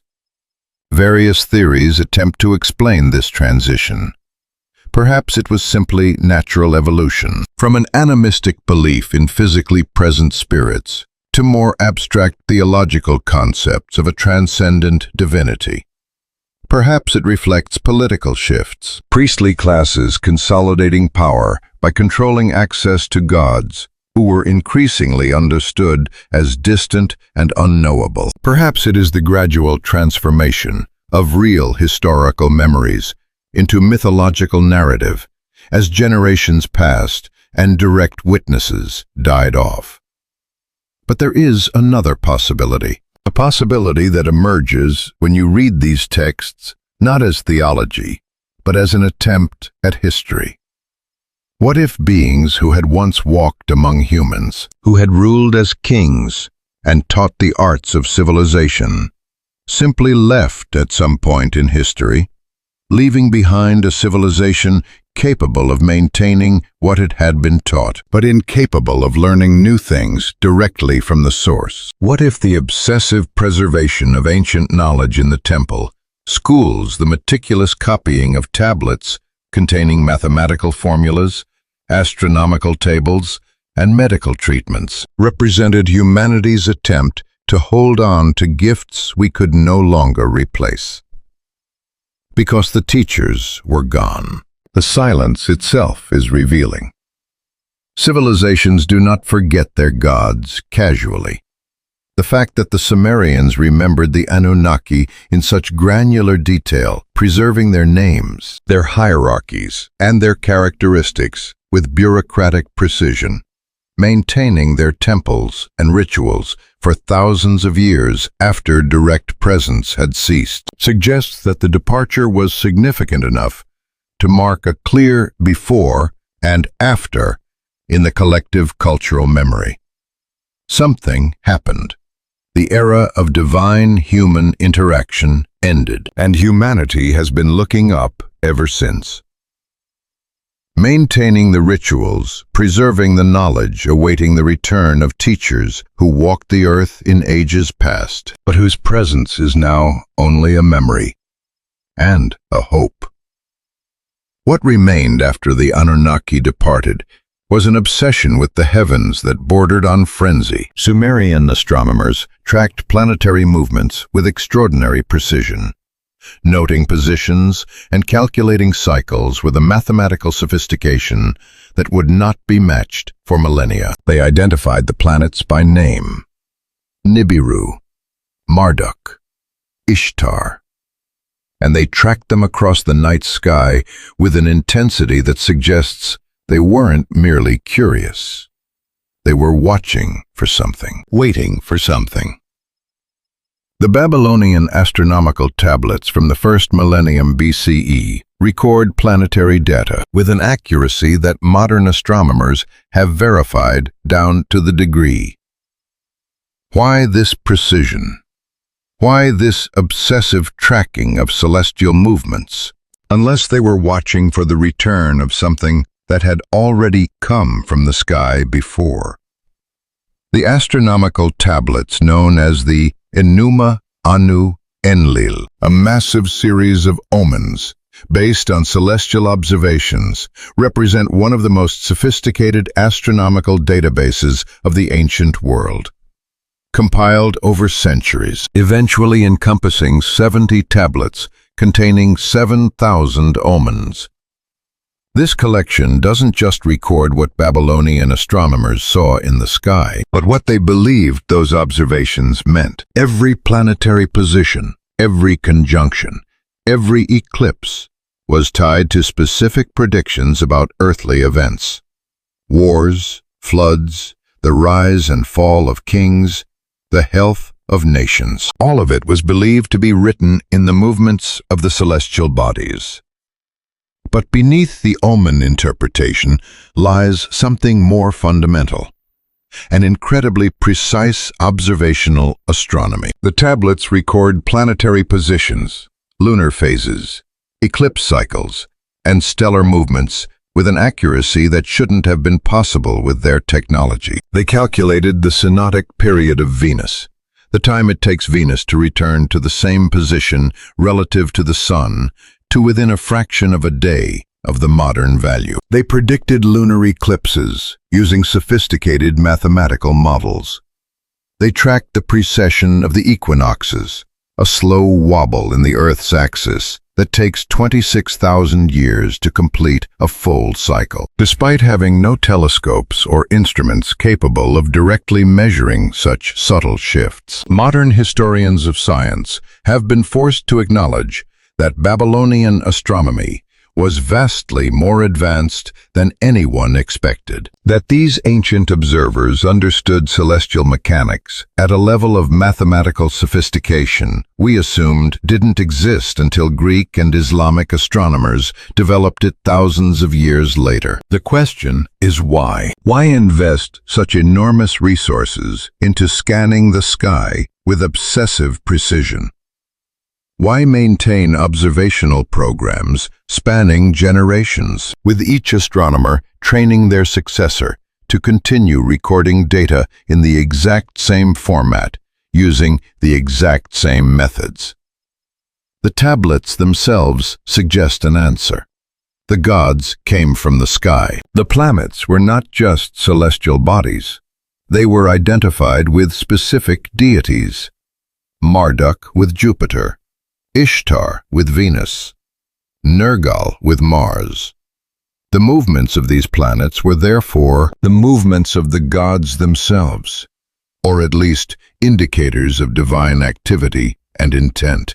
To track the planets was to track the gods, to watch for their return, to look for signs that the era of divine-human interaction might resume. The planet Nibiru appears in Babylonian astronomical texts with special significance. In some contexts, it seems to refer to Jupiter at the crossing point of its orbit. In others, it is associated with Marduk and described as a celestial body whose appearance marks momentous shifts in the cosmic order. The exact astronomical reference has been hotly debated by scholars, and certain fringe researchers have proposed it represents a hypothetical planet with a long elliptical orbit that periodically returns to the inner solar system. What is clear is that Nibiru was important, that it was watched, that it was tied to divine authority and cosmic transformation. The ziggurat temples built across Mesopotamia served multiple functions, but one of them often overlooked is their role as astronomical observatories. The flat platforms at their summits provided ideal vantage points for scanning the horizon and tracking planetary movements. Priests trained in astronomical observation spent nights on those platforms recording what they saw, comparing it to previous observations preserved in temple libraries, looking for patterns, cycles, and anomalies that might signal important events. This astronomical work was not abstract science for its own sake. It was fundamentally religious, fundamentally focused on maintaining contact, or at least awareness of divine movements. Even if the direct presence had withdrawn. If the gods had ascended to the heavens, then observing the skies was the way to track them, to know where they were and what they were doing, and perhaps to catch an early warning of their return. The precision wasn't excessive. It was necessary. Because if something momentous was about to happen, if the Anunnaki were about to come back, the astronomers needed to see it coming. They needed to prepare. They needed to ensure humanity was ready for the moment the age of divine silence might end and direct contact might resume. Among the most mysterious objects in Sumerian mythology is the Tablet of Destinies, a divine artifact that granted its possessor supreme authority over heaven and earth. Multiple myths describe conflicts over this tablet, various gods and creatures attempting to seize it from its rightful holder. The Anzu bird stole it from Enlil. Marduk claimed it after defeating Tiamat. But here is what is strange. The tablet is not described as a metaphorical power. It is described as a physical object worn on the chest that somehow transmitted authority and control over cosmic forces. Some scholars have speculated it might represent advanced technology described through the only vocabulary available to ancient scribes. A communication device, a weapon, a power source that, in the hands of whoever held it, effectively made them supreme. And according to the myths, control of this tablet changed hands several times, as if there was an ongoing power struggle in the divine realm that humanity could only observe from below. The myth of Anzu and the Tablet of Destinies, preserved in multiple versions from different periods, tells a story that reads more like a political thriller than a creation myth. Enlil, who held the tablet, and with it supreme authority over the earth, kept it in his private chambers. Anzu, variously described as a bird, a storm demon, or a divine being in avian form, served Enlil faithfully until he noticed the tablet and understood what it represented. While Enlil was bathing, Anzu seized the tablet and fled to the mountains. The theft of the tablet immediately plunged the cosmos into chaos. The divine assembly could no longer function properly. The Me, those fundamental laws and principles governing civilization, stopped working correctly. Storms raged unchecked. Order collapsed because the symbol of authority, the mechanism by which cosmic law was enforced, had been stolen. The gods met in an emergency council and called for volunteers to retrieve the tablet from Anzu. But several gods refused, recognizing that whoever possessed the tablet held a power greater than their own, even if they were the rightful owners. Finally, Ninurta, a warrior god, accepted the task, but even he could not defeat Anzu in direct combat, because the tablet gave its holder control over the very weapons used against him. The arrows of Ninurta fell from the sky useless. His attacks were neutralized before they could strike. It was only through cunning and the intervention of Ea Enki, who advised Ninurta on how to bypass the tablet's defenses, that Anzu was finally defeated, and the tablet returned to Enlil. The description of the tablet itself is consistent across multiple texts. It was worn on the chest. It granted authority over cosmic forces. It rendered its possessor effectively invulnerable to normal attacks. It controlled the Me, the fundamental principles of civilization. These are not the traits of a symbolic object. They are the traits of a technology, of a device that conferred specific capabilities upon whoever wielded it. Modern researchers trying to make sense of the Tablet of Destinies have offered various interpretations. Some view it as a symbol of legitimate authority, like a crown or a scepter, its power deriving from social recognition rather than inherent capability. Others interpret it as representing knowledge itself. with the idea that whoever possessed a complete understanding of cosmic law could command the universe.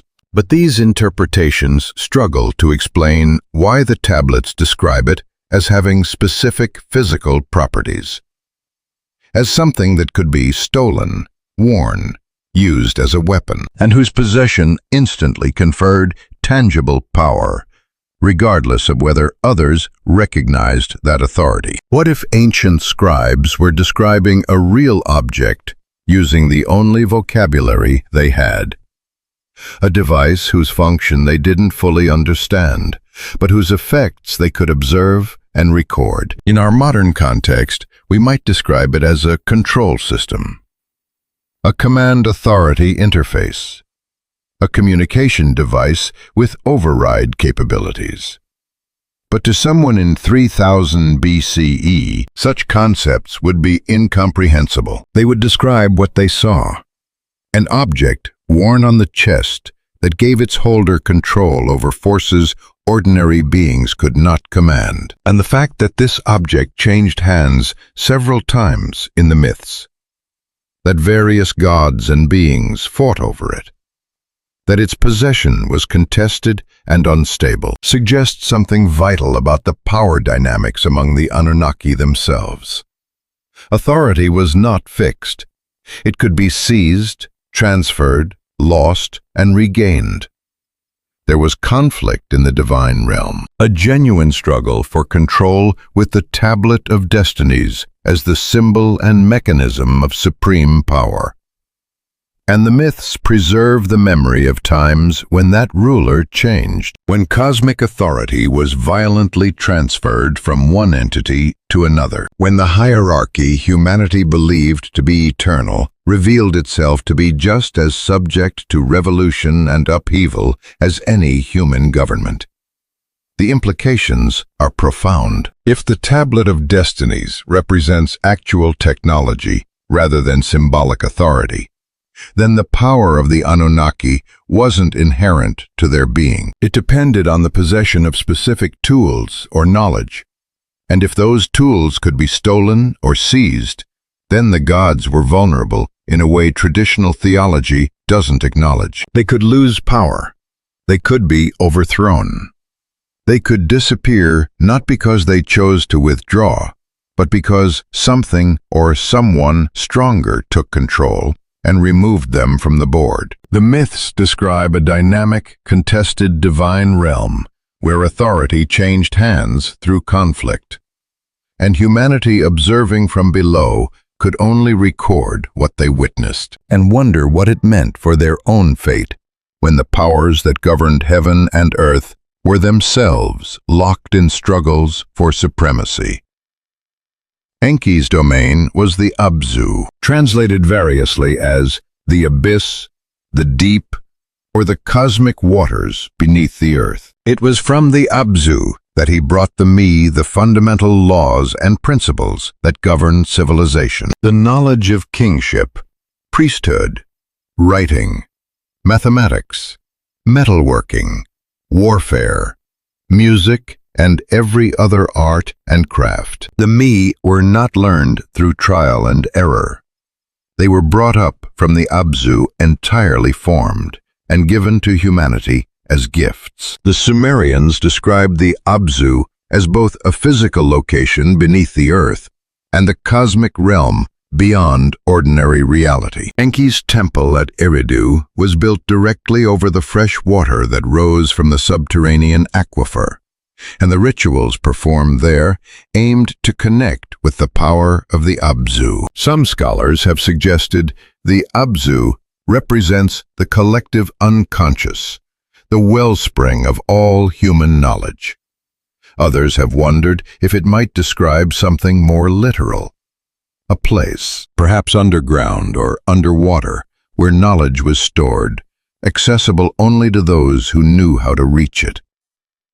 The word Abzu itself is one of the oldest in the Sumerian language, appearing in the earliest tablets already carrying connotations of depth, mystery, and primordial power. In the creation myths, the Abzu exists before the gods themselves, a cosmic ocean of fresh water from which everything emerged.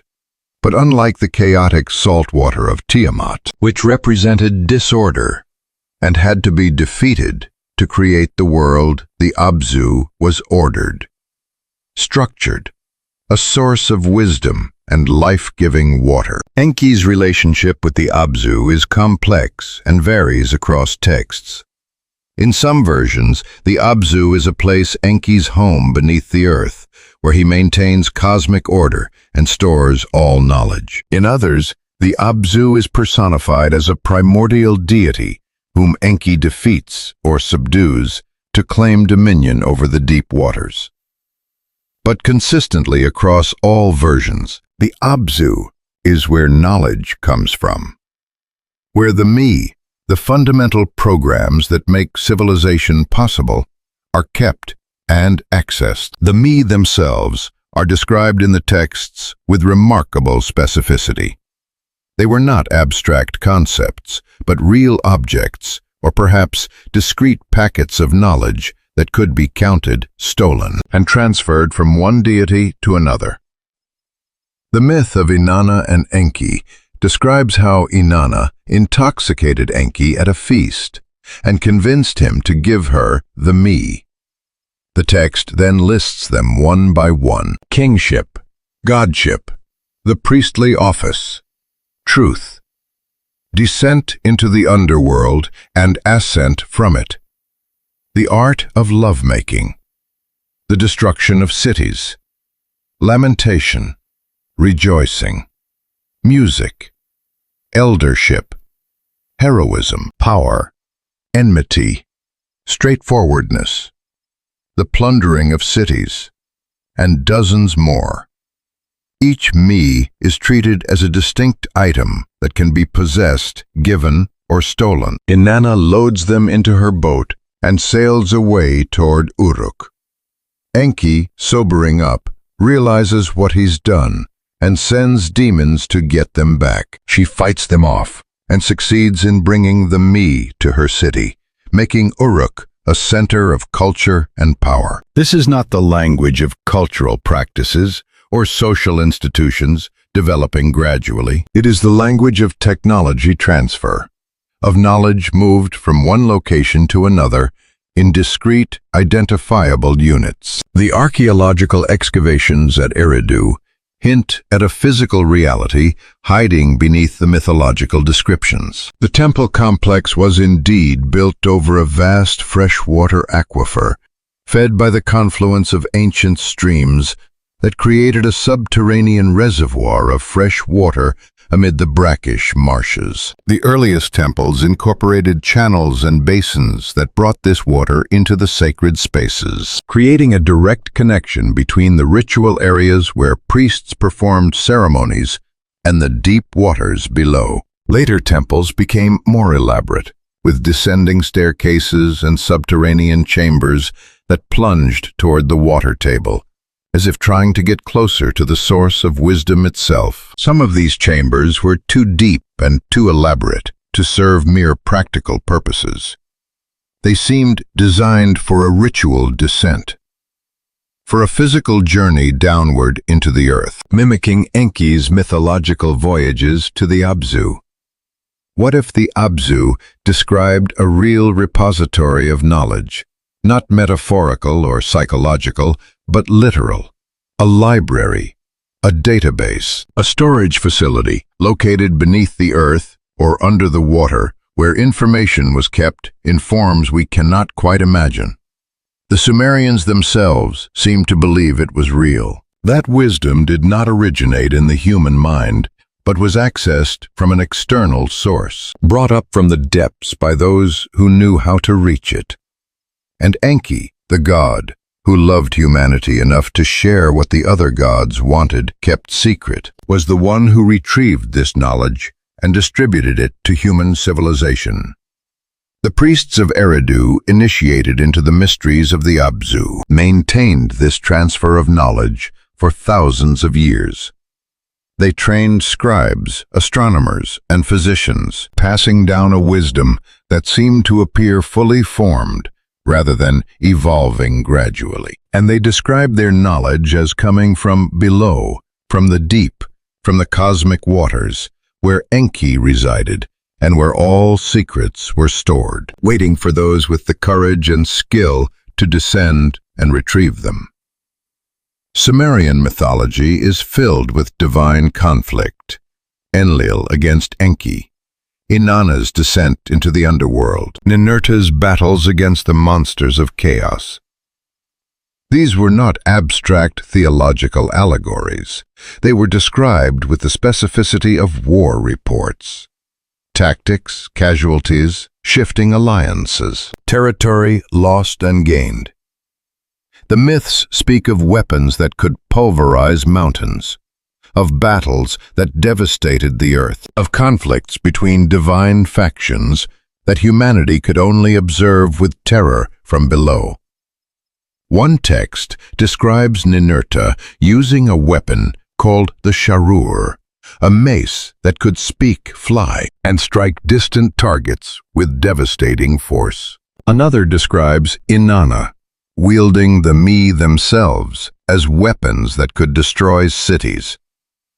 If these myths encode real events observed by ancient peoples, what were they actually seeing? What kind of conflict plays out with weapons that can level mountains and make stones speak?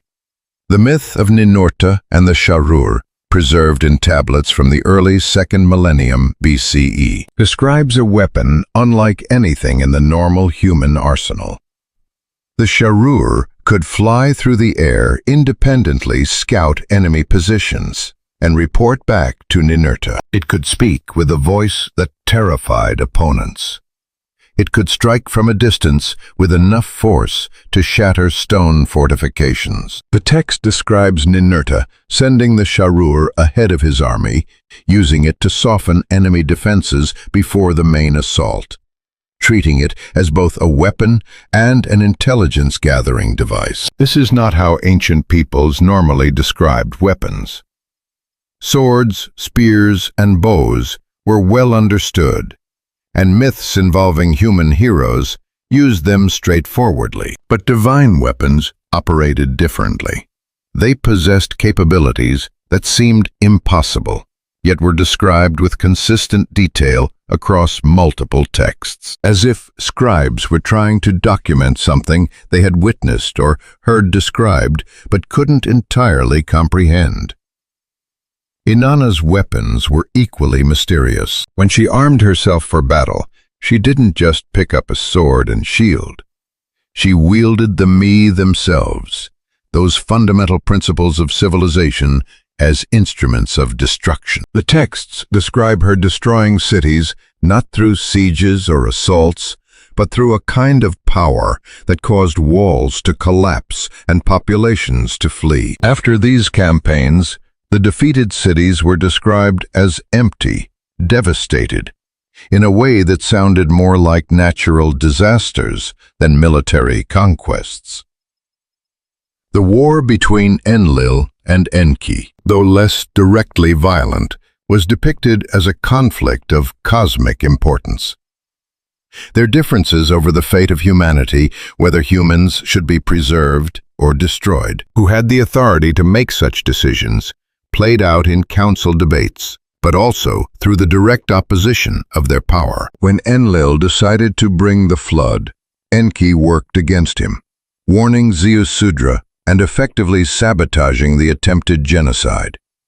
The fallout with Enlil, furious that some humans had survived, reads like a political crisis within a ruling council, complete with recriminations, power struggles, and ultimately an uneasy peace that permanently resolved nothing. Other texts describe wars between gods and monsters of chaos.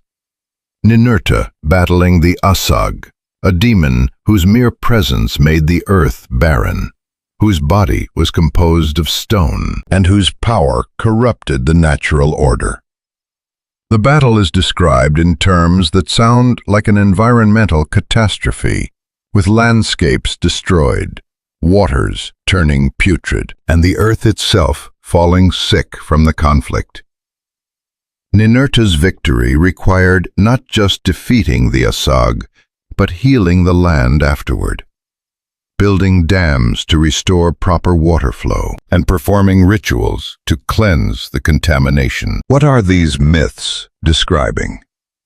If we read them as pure fantasy, they are interesting, but reveal nothing beyond human imagination. But if we consider they might encode the observation of real events, the descriptions become chilling. Weapons that fly, speak and strike from afar. Conflicts that devastate landscapes in ways that look more like modern warfare than ancient battles. Powers that corrupt the environment and require massive remediation. Factions within the divine council, whose disagreements play out through actions that affect all of humanity. Archaeological evidence across Mesopotamia reveals periods of sudden, catastrophic destruction at various sites. Burned cities, displaced populations, landscapes altered in ways that suggest violence far beyond what rival human armies could inflict on one another. Radiocarbon dating sometimes places these destruction events close together chronologically, as if a wave of devastation swept the region in a short span of time. The myths describe the wars of the gods. The archaeological record shows the devastation, and the texts are clear that humanity was caught in the middle, suffering the consequences of conflicts between powers they could neither resist nor fully comprehend. Perhaps the most psychologically complex myth in the Sumerian corpus is Inanna's descent into the underworld. The goddess of love and war journeys to the realm of her sister Ereshkigal, passing through 7 gates, removing a garment and a symbol of power at each threshold, until she arrives naked and powerless before the throne of death. There she is judged, killed, and hung on a hook like a piece of meat for 3 days and 3 nights, before being rescued and resurrected. This myth has been interpreted as an allegory for the planet Venus, disappearing from the evening sky and reappearing as the morning star. A cycle the Sumerians tracked with precision. But the myth holds something else. The idea that even gods can die. That there is a power higher than the Anunnaki themselves. That something rules the underworld, the place of darkness and judgment, and that even the greatest gods must submit to its authority when they enter that realm. The myth begins with Inanna's decision to descend to the underworld to attend the funeral rites of the Bull of Heaven, Ereshkigal's husband. She dresses in all her power and glory, wearing the Shugura crown, the lapis lazuli beads, the twin egg-shaped beads on her breast, the royal robe, the breastplate, the gold ring, and carrying the lapis lazuli measuring rod and line. Each item represents not just adornment, but actual power. The symbols of her authority as Queen of Heaven and Earth. At the first gate of the underworld, the gatekeeper, Neti, demands she remove her crown. At the second gate, her lapis beads. At each successive gate, another symbol of power is stripped away, until she arrives in the throne room, naked and powerless, reduced from a mighty goddess to a vulnerable being, subject to judgment.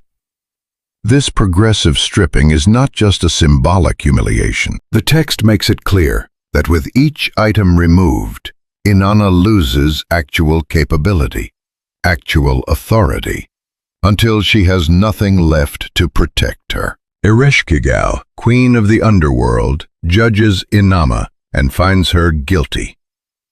The 7 judges of the underworld, the Anunnaki, in their role as arbiters of death, pronounce the sentence, and Inanna dies. Not metaphorically. The text is explicit. She is killed. Her corpse is turned into rotting meat and hung on a hook in the throne room of the underworld.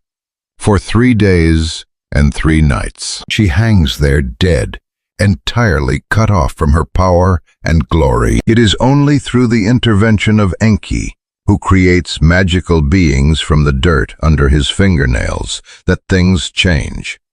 Beings who can enter the underworld without being subject to its laws, because they are not truly alive. Inanna is rescued. They sprinkle her corpse with the food and water of life, and she resurrects, returning to the world above. But the laws of the underworld demand a substitute. She must send someone to take her place. Ultimately, she chooses her husband, Dumuzi, who showed a lack of concern for her death, and he is dragged down to the underworld to serve as her replacement. The astronomical interpretation is convincing. Venus does disappear from the evening sky, remaining invisible for several days before reappearing as the morning star. The Sumerians tracked this cycle precisely and associated it with Inanna. But the myth contains elements that go far beyond celestial mechanics. The idea that gods can die. The existence of a realm where even divine beings lose their power and face judgment. The presence of laws that even the greatest gods must respect. Laws enforced by powers that seem to supersede the Anunnaki themselves. Ereshkigal is rarely mentioned in other contexts. She rules absolutely over the underworld, but almost never leaves it, and does not involve herself in the affairs of the world above. She is not part of the normal Anunnaki council. She is separate, ruling a domain the other gods seem to fear and avoid. And the 7 judges who pronounce sentence on Inanna are described as Anunnaki, but function differently than the Anunnaki of the upper world, as if death transformed divine beings into something else, assigning them different roles and authorities. What this myth suggests is that the power of the Anunnaki had limits. There were realms they did not control, forces they could not defeat, laws they had to obey even when those laws conflicted with their desires. The underworld represented something beyond their authority, a power structure that superseded their own. And the fact that even Inanna, queen of heaven and earth, could be killed and required rescuing, suggests the divine hierarchy was more complex and more dangerous than the simple pyramid of authority the king lists and temple genealogies implied. There were deeper mysteries, greater powers, territories where even gods walked carefully, because they too could fall. The story of the flood appears in Mesopotamian literature in multiple versions, each adding details to a consistent core narrative. Humanity had grown too numerous, too noisy, too bothersome. The gods decided to wipe them out. Enlil brought the waters. Only one man was warned by Enki, who defied the divine council's decision and whispered through the reed walls of a house, telling Ziusudra, or Atrahasis, or Utnapishtim in later versions, to build a boat and save himself, his family, and representatives of all living creatures. The flood lasted 7 days and 7 nights. When it ended, the gods looked down at the destruction they had caused and wept with regret. They realized they had nearly destroyed the workforce upon which they themselves depended. This was not the righteous judgment of later religious traditions. This was capricious destruction, followed by divine remorse. But some scholars have wondered if the flood myths encode not divine wrath, but a cosmic catastrophe. A meteor impact, a rapid sea level rise at the end of the last ice age, something that nearly annihilated early civilization and embedded itself in cultural memory as a divine punishment. The Eridu Genesis, one of the oldest flood accounts, describes the situation before the cataclysm with remarkable specificity. Cities had been built. Kingship had been established. Humanity had multiplied across the earth, but the noise of human civilization disturbed Enlil's rest. The clamor of human activity, the constant sound of building, farming, and living, rose to the heavens and kept the gods awake. Enlil tried various methods to reduce the human population: disease, drought, famine. But each time Enki intervened to help humanity survive. Finally, Enlil convinced the divine council to authorize complete destruction by a flood. The Epic of Atrahasis provides even more detail. The gods took an oath together, binding themselves to the plan so none could be accused of breaking divine unanimity. They agreed to bring waters that would cover the earth and destroy all flesh. But Enki, bound by oath not to warn humans directly, found a loophole. He spoke to the reed wall of Atrahasis's house, not to the man himself, telling the wall that a flood was coming and a boat must be built. Atrahasis, listening from inside, heard the warning and understood what he had to do. The construction of the boat is described with an engineer's precision. Specific dimensions, multiple decks sealed with pitch inside and out, provisions loaded for a long journey, animals brought aboard in pairs or by sevens depending on the species. When the rains came, the text describes them with visceral intensity, water rising from below and falling from above. The foundations of the earth splitting open, the heavens themselves breaking apart. The noise was terrifying. Even the gods, watching from their celestial realms, were frightened by the destruction they had unleashed. For 7 days and 7 nights, the waters covered everything. The boat was tossed by currents that drowned the mountains. Everything that lived on the earth perished. And when the waters finally began to recede, the gods looked at what they had done, and they wept. Enlil had achieved his silence, but at the cost of everything the gods had built. The cities were gone, the temples destroyed. The offerings ceased because there was no one left to make them. The gods began to starve, all the texts agree, for they depended on human worship and sacrifice for their sustenance. When Atrahasis emerged from the boat and offered a sacrifice, the gods gathered around the offering like flies, desperate for the smoke and the scent of worship. And then Enlil discovered that some humans had survived. He realized Enki had bypassed the plan, and his fury shook the heavens. But the other gods intervened. They needed humanity. The destruction had been too complete. A compromise was reached. Humans would be allowed to continue, but their lifespans would be shortened. Their reproductive capacities limited, and various other restrictions imposed to prevent them from ever becoming as numerous and bothersome as they had been before the deluge. But was this truly a divine judgment, or were the myths describing a natural disaster so severe it nearly ended the first civilizations? The geological evidence supports the occurrence of massive flooding in Mesopotamia. The Persian Gulf was once a flooded river valley, inundated around 8,000 years ago when sea levels rose at the end of the last ice age. Regional flooding of the Tigris and Euphrates could be catastrophic when multiple factors aligned.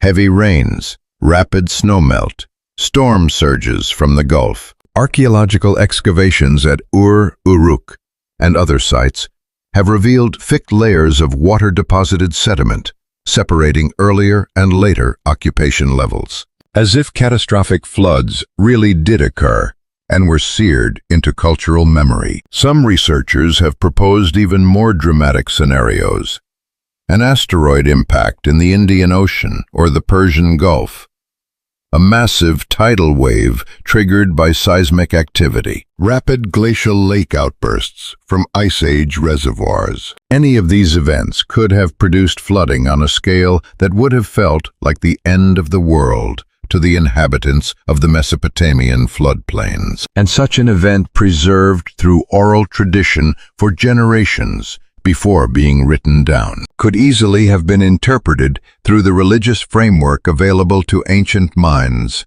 as a divine punishment, as the gods bringing destruction for humanity's failures. What the flood myths preserve, regardless of their exact origin, is the memory of catastrophe, of near complete destruction, of a narrow survival, of a world that ended and had to be rebuilt almost from nothing. And at the center of every version is the idea that it was not a random disaster, but the deliberate action of the Anunnaki, and that only Enki's intervention, his willingness to defy the divine consensus to preserve humanity, allowed civilization to continue. According to these ancient texts, we exist because one God chose to save us when all the others voted for our extinction. The king lists make it clear that something fundamental changed after the flood. Before the deluge, kings ruled for thousands or tens of thousands of years. After it, lifespans dropped dramatically, approaching normal human limits within a few generations. The direct presence of the Anunnaki diminished. The hybrid god-kings gave way to fully human monarchs who merely claimed divine sponsorship rather than divine parentage. It is as if the flood served as a boundary, a before and after moment in human history.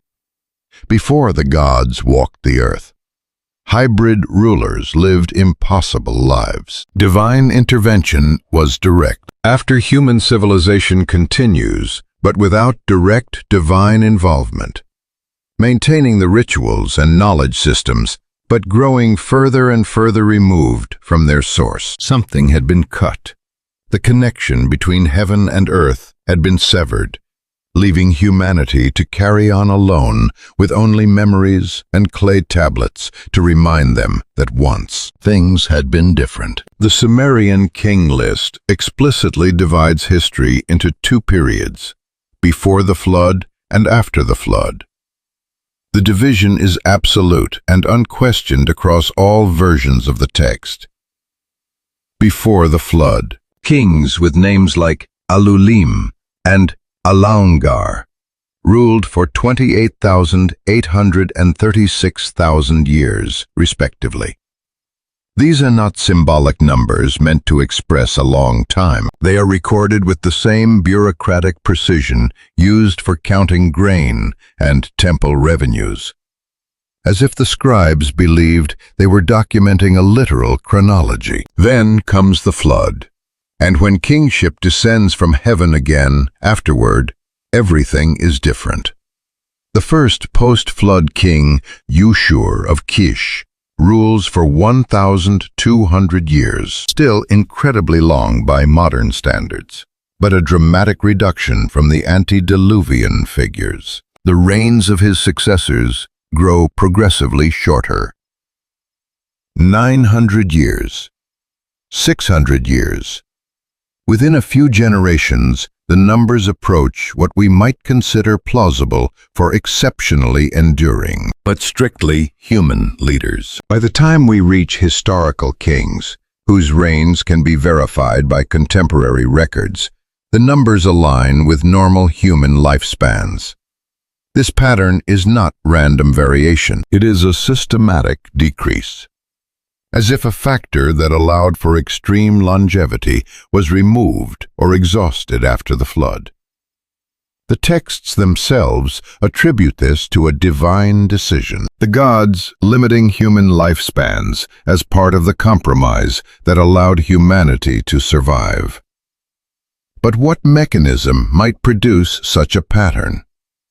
If the pre-flood kings were truly hybrid beings with significant Anunnaki genetic input, and if interbreeding with purely human populations gradually diluted that contribution. We would expect exactly this kind of progressive shortening of lifespans across generations. The very nature of kingship changed. Antediluvian rulers are described as being appointed directly by the gods, possessing divine traits fundamentally different from the people they governed. Post-flood rulers relied increasingly on human political support, military force, and economic management. They still claimed divine favor and maintained elaborate temple cults. But they no longer claimed to be gods themselves, or even partial gods. They were intermediaries between the human and divine realms, rather than inhabitants of both. The architectural records confirm this transformation. The antediluvian cities, or at least the oldest layers of cities that claimed antediluvian origins, show construction techniques and urban planning that appear fully formed, sophisticated from the very start. The expansion and rebuilding after the flood show a more gradual development, more trial and error, more regional variation as different cities develop different solutions to similar problems. As if the direct transfer of knowledge from Anunnaki teachers had ceased, and humans now had to figure things out for themselves, building on the foundations they had been given, but without ongoing instruction. Temple rituals changed as well. The earliest texts described gods appearing physically to receive offerings, speaking directly to priests, providing oracles in clear language. Later texts describe increasingly elaborate divination practices, reading sheep livers, interpreting dreams, analyzing the flight of birds, as if the priests were trying harder and harder to discern a divine will that was no longer communicated directly. They still believed the gods existed. They still believed they influenced events. But the channel of communication had narrowed to the point where every message had to be decoded from ambiguous signs rather than received as a clear instruction. What the flood represented in this reading was not just a geological catastrophe, but a cosmic rupture. The age of direct divine-human interaction ended. The Anunnaki withdrew to the heavens, maintaining only a distant observation of the civilization they had helped establish. Humanity carried on taking the knowledge and systems they had been taught further, but increasingly left to their own devices, developing their own variations, making their own mistakes, slowly drifting from the original blueprint the Anunnaki had laid down. And the memory of what was lost was preserved in the king lists, in the flood myths, in the genealogies that traced certain families back to divine ancestors, and in the astronomical observations that scanned the skies as if waiting for a return. The Sumerians never forgot that once things had been different, that once the gods walked among them, that once knowledge came from the Abzu and kingship descended from heaven, and that the world made sense because the ones who built it were still around to maintain it. But after the flood, all that remained was memory, ritual, and the vast responsibility of maintaining a civilization whose builders had left without clear instructions on what humanity was supposed to do next. The story of Babel appears in Genesis, but it has deep roots in Mesopotamian tradition. A tower, a ziggurat, built with the explicit purpose of reaching heaven. An attempt by humanity to ascend to the divine realm, to bridge the gap that had opened after the flood. And the response was swift and severe. Humanity's languages were confused. The people scattered the tower, left unfinished. Traditional interpretations frame this as a divine punishment for human arrogance. But what if it described something else? What if humanity, having lost contact with the Anunnaki, was trying to rebuild that connection technologically? What if the ziggurats weren't just symbolic mountains? What if they were launch pads, landing platforms, architectural beacons pointing toward the sky? Anunnaki, the great ziggurat of Babylon, was called the Temple of the Foundation of Heaven and Earth, and its design incorporated precise astronomical alignments. What if the confusion of languages wasn't a punishment, but a defense mechanism? What if something did not want humanity reaching too high, asking too many questions, or rebuilding the connection that had been severed? The biblical account in Genesis 11 is remarkably brief. Humanity spoke a single language. They settled in the land of Shinar, the biblical name for Mesopotamia, and said to one another, "Come, let us build ourselves a city with a tower that reaches to the heavens, so that we may make a name for ourselves." Construction began using baked bricks and bitumen, the standard building materials of Mesopotamia. And then God, or the gods in some translations, came down to see what humanity was building, and said, "Come, let us go down and confuse their language, so they will not understand each other." And the place was called Babel, because there the Lord confused the language of the whole world. Traditional theology interprets this as a punishment for hubris, for human arrogance in trying to reach heaven by their own efforts. But the text itself is ambiguous about what exactly was wrong with the tower. The divine beings express concern not about blasphemy or pride, but about capability. Now, nothing they plan to do will be impossible for them. That sounds less like a moral judgment and more like a threat assessment. Humanity, united in purpose and language, working together with their technology and knowledge, had become capable of something the divine realm deemed concerning enough to intervene and stop. Archaeological and textual evidence reveals that ziggurats were the centerpieces of Mesopotamian religious architecture from the earliest periods.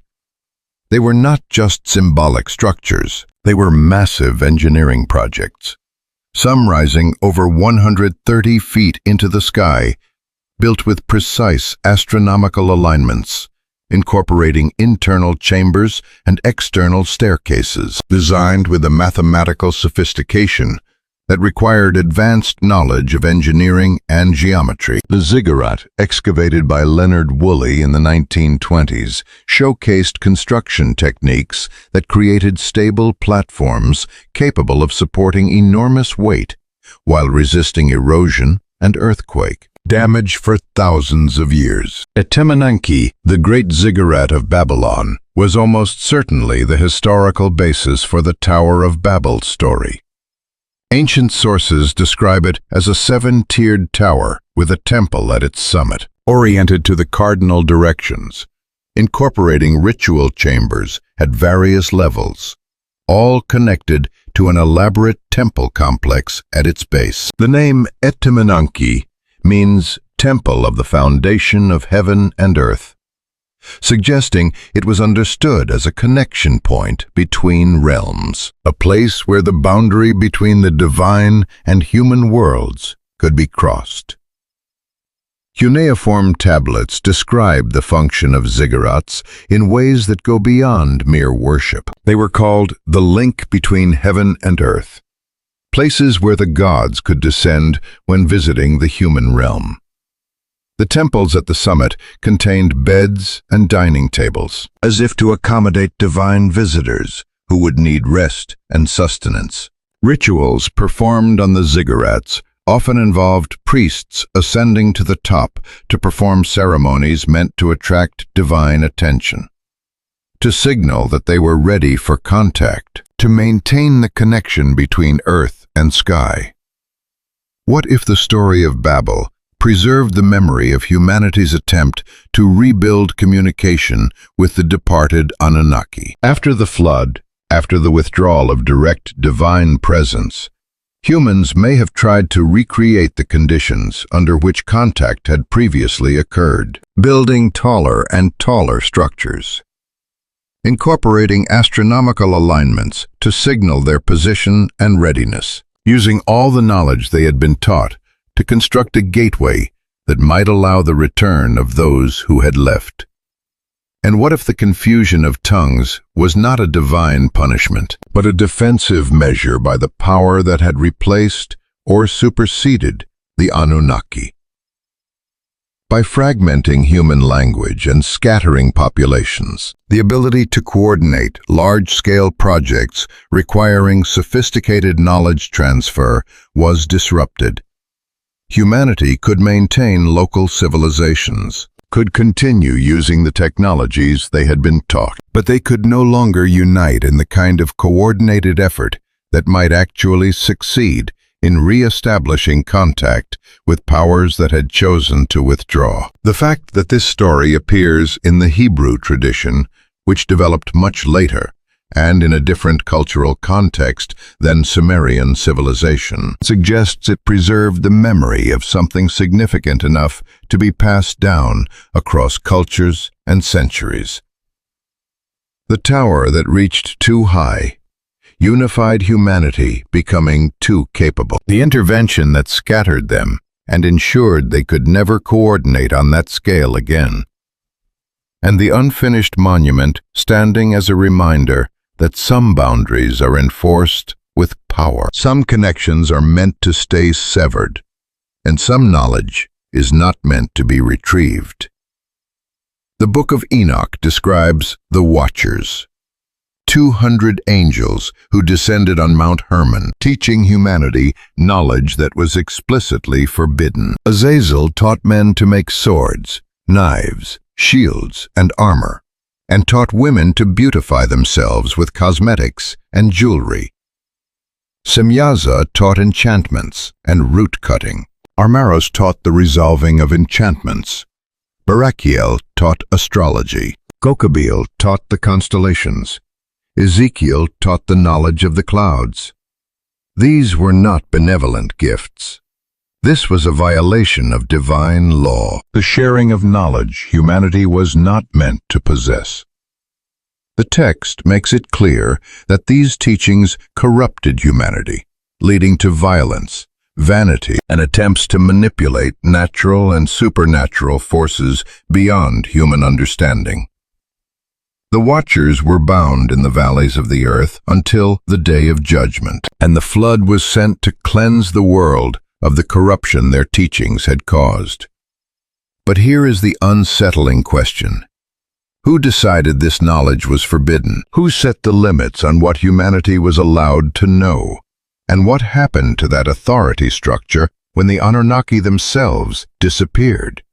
The Book of Enoch, preserved in its complete form only within the Ethiopian Orthodox tradition, though fragments exist in Greek, Aramaic, and among the Dead Sea Scrolls, provides details about the Watchers that didn't make it into the canonical biblical texts. 200 angels, organized in a hierarchical structure with named leaders, descended on Mount Hermon during the days of Jared, in the generations between Adam and Noah.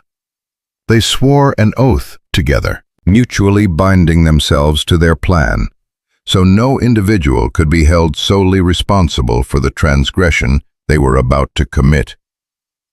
Their initial motivation was desire for human women, but what followed was a systematic program of knowledge transfer that transformed human civilization.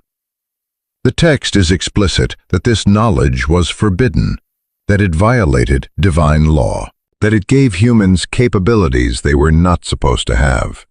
Metalworking and weapon manufacturing, cosmetics and personal adornment, enchantments and pharmacology, astrology and celestial observation, cloud reading and weather forecasting, root cutting and agricultural manipulation, writing and notation. These weren't random teachings. They represented a complete technological package. Everything required to establish an advanced civilization: military technology, manufacturing, cosmology, agriculture, record-keeping. The parallels with the Me brought from the Abzu are impossible to ignore. In both traditions, divine beings transfer knowledge to humanity against the will or without the permission of higher authorities. In both traditions, this knowledge transforms human society. And in both traditions, there are consequences. The Book of Enoch describes the results of these teachings in grim terms. Men became skilled at war-crafting weapons that made their conflicts deadlier. Women became vain, obsessed with appearance over substance. Humanity learned to manipulate forces they couldn't entirely control, dabbling in magic and enchantments that produced unpredictable results. The hybrid children of the Watchers and human women became giants who consumed everything and spread violence across the earth. The punishment was severe and multi-layered. The archangels Michael, Raphael, Gabriel, and Uriel were dispatched to handle the crisis. Raphael bound Azazel in the desert, covering him with jagged stones in a place of darkness, where he would remain until the day of judgment. Gabriel destroyed the hybrid giants, turning them against one another so they would slaughter themselves in mutual warfare. Michael bound the remaining Watchers in the valleys of the earth, imprisoning them for 70 generations, and the flood was sent to cleanse the world of the corruption their teachings had produced. But the knowledge itself could not be completely erased. Noah, the righteous survivor, possessed some of it. The traditions preserved in his family and passed down to his descendants included astronomy, agriculture, metalworking, all the arts the Watchers had taught. The flood destroyed the corruption, but not the capabilities. Humanity emerged from the cataclysm diminished, but still possessing the knowledge they had been given. Knowledge that would allow civilization to rebuild. This raises profound questions about authority and control. Who decided what was permitted and what was forbidden? The text presents this as divine law. But who established that law, and why? If the Watchers were angels, messengers, and servants of God, why did they have access to forbidden knowledge in the first place? Were they rebelling against unjust restrictions or violating necessary boundaries? And if there was an authority structure capable of punishing the Watchers, binding them for generations, sending floods to cleanse corruption, where was that authority when the Anunnaki were teaching humanity, creating hybrid offspring, and walking the earth as kings? The parallels between the Watcher narrative and the Anunnaki traditions suggest they might be describing the exact same events from different theological perspectives. Divine beings came down. They taught advanced knowledge to humanity. They took human wives and produced hybrid offspring. Their actions led to corruption and violence.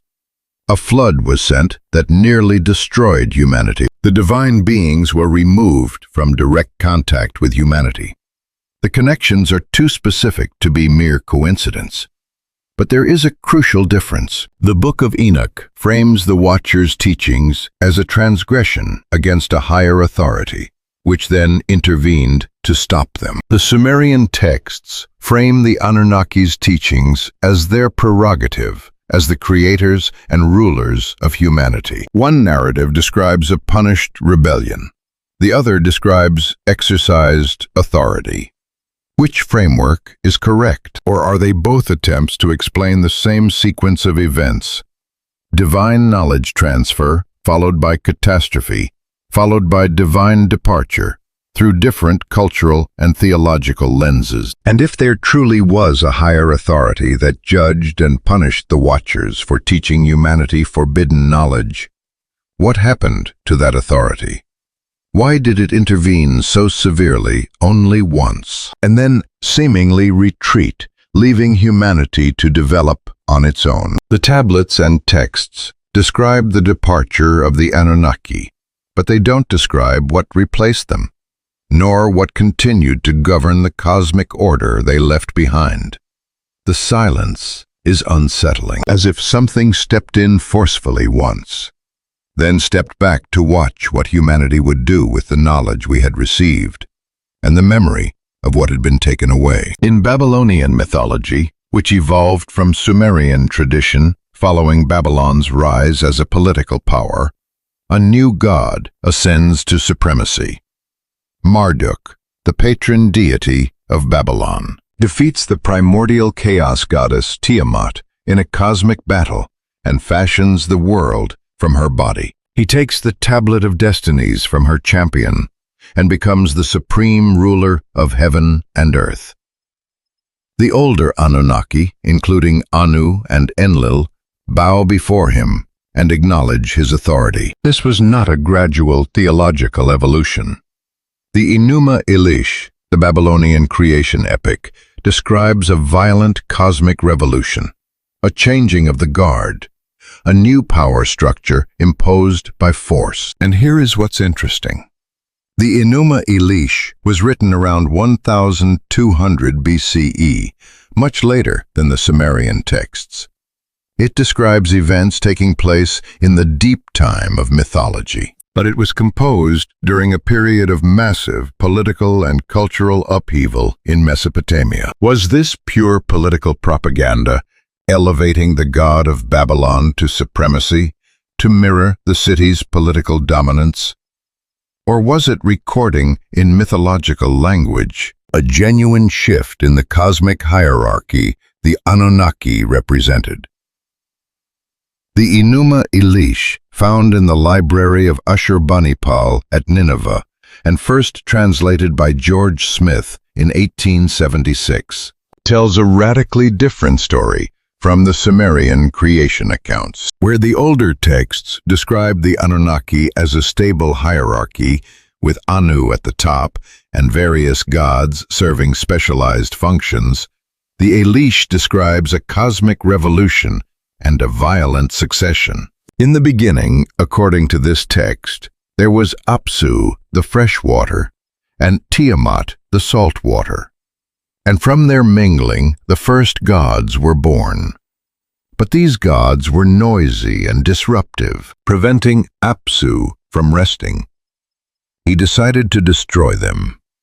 But Ea, the Babylonian version of Enki, discovered the plot and killed Apsu first, establishing his dwelling in the deep, where Apsu had ruled. From this dwelling, Ea's son Marduk was born, possessing already 4 eyes and 4 ears, already capable of awesome power.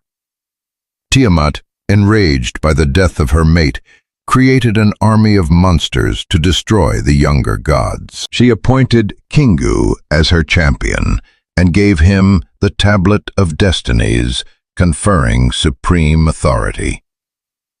The younger gods panicked, unable to stand against Tiamat's might. But Marduk offered to fight her on one condition. If he won, he would become the supreme ruler, and all the gods would bow to his authority. Desperate, they agreed. The battle between Marduk and Tiamat is described in vivid detail. Marduk caught her in a net, drove an evil wind into her mouth when she opened it to devour him, and shot an arrow through her distended belly that split her heart. He sliced her body in half, using one part to form the heavens and the other to form the earth. From her eyes flowed the Tigris and the Euphrates. From the blood of Kingu, mixed with earth, he created humanity to serve the gods. And he took the tablet of destinies, claiming supreme authority over heaven and earth. The older gods, Anu, Enlil, Ea, and the rest, acknowledged Marduk's supremacy and bestowed upon him 50 names, each representing a different aspect of divine power. They built Babylon as his city and the Esagila as his temple. The cosmic order was restructured with Marduk at the head, and the old hierarchy was subsumed into the new. Scholars have long debated whether the Enuma Elish represents a genuine theological development or political propaganda. Babylon rose to dominance in Mesopotamia during the Old Babylonian period, 1800 to 1600 BCE, and reached the height of its power under Nebuchadnezzar in the 6th century BCE. The elevation of the patron god of Babylon to supreme cosmic authority conveniently matched the city's political ascent. Writing a creation epic that placed Marduk at the center of everything legitimized Babylonian rule as a reflection of the divine cosmic order. But there are elements in the text that don't fit perfectly into a propaganda framework. The older gods are not eliminated or humiliated. They acknowledge Marduk's supremacy, but retain their functions and receive honors.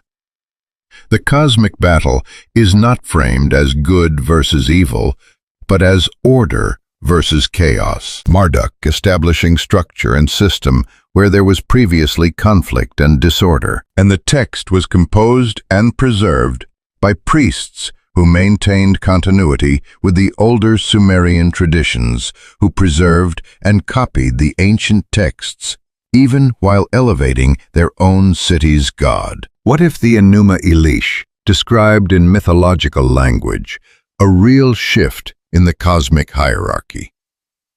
Not a human political transition, but a change in the power structure the Anunnaki represented. The older gods bowing to a new supreme authority. The tablet of destinies changing hands through violent conflict. A new order established that encompassed the old without erasing it. If the myths encode real events, this suggests that between the era of the oldest Sumerian texts and the composition of the Enuma Elish, something fundamental changed in the divine realm. A succession occurred. Power was transferred. And the ancients who had walked the earth taught humanity and created hybrid offspring, either accepted subordination to a new authority or were displaced by it.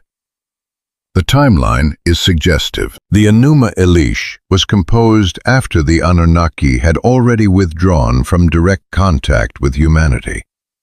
It describes events set in the deep time of mythology, but it was written in an era when divine presence was already distant, when temples functioned through ritual and prayer rather than direct divine appearance.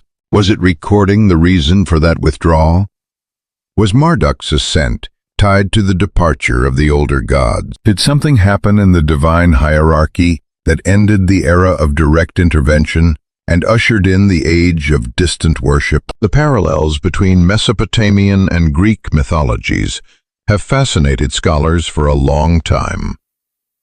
In the Greek tradition, an older generation of gods, the Titans, ruled the cosmos, until they were overthrown by younger gods, the Olympians, in a cosmic war called the Titanomachy. Zeus and his siblings defeated Cronus and the elder gods, chaining them in Tartarus, a prison located beneath the underworld itself. The similarities to Marduk's ascent and the fading of the older Anunnaki are striking.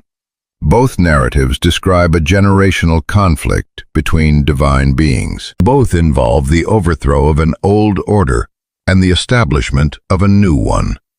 Both result in the older gods being bound or banished, while the younger ones take control. And both are set in the deep time of mythology. Before recorded history, but after the creation of humanity. If these are cultural memories of real events rather than pure inventions, it suggests that what happened to the Anunnaki was not unique to Mesopotamia. It was part of a larger pattern, a cosmic shift that echoed across multiple ancient civilizations. The Titanomachy, preserved in Hesiod's Theogony from the 8th century BCE, describes a war that lasted 10 years between the older Titan gods, led by Cronus, and the younger Olympian gods, led by Zeus. The Titans had ruled since the dawn of time, having themselves overthrown the even more primordial Uranus. But Cronus, fearing a prophecy that he would be overthrown by his children, swallowed each of them at birth. Only Zeus escaped, hidden by his mother Rhea. And when he reached maturity, he freed his siblings and led them in rebellion against the Titans. The war was fought on a cosmic scale. Mountains shattered the earth, burned, the seas boiled. Weapons of unimaginable power were wielded by both sides. Zeus threw thunderbolts forged by the Cyclopes. The Titans fought with the raw forces of nature they had controlled since creation. But the younger gods, though fewer in number, fought with better strategy and new weapons, and they eventually prevailed. The defeated Titans were chained in Tartarus, a prison so deep beneath the underworld that an anvil would fall for 9 days before reaching it. Cronus and the other Titans were imprisoned there, guarded by monsters, unable to escape or influence the world above. The Olympians established their rule on Mount Olympus, restructuring the cosmic order, with Zeus as supreme authority, dividing domains among the victorious younger gods, and ushering in a new era of divine governance. The structural parallels with the Enuma Elish and the accounts of the older Anunnaki are remarkable. An older generation of gods rules the cosmos. A younger generation rises to challenge them. A cosmic war breaks out, devastating the earth.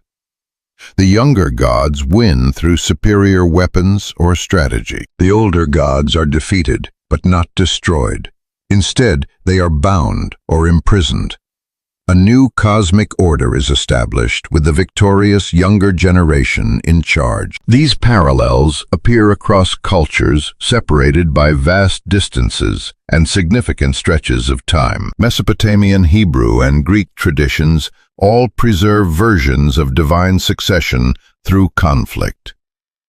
Hindu mythology describes similar patterns, with the Devas and the Asuras. Norse mythology features the war between the Aesir and the Vanir.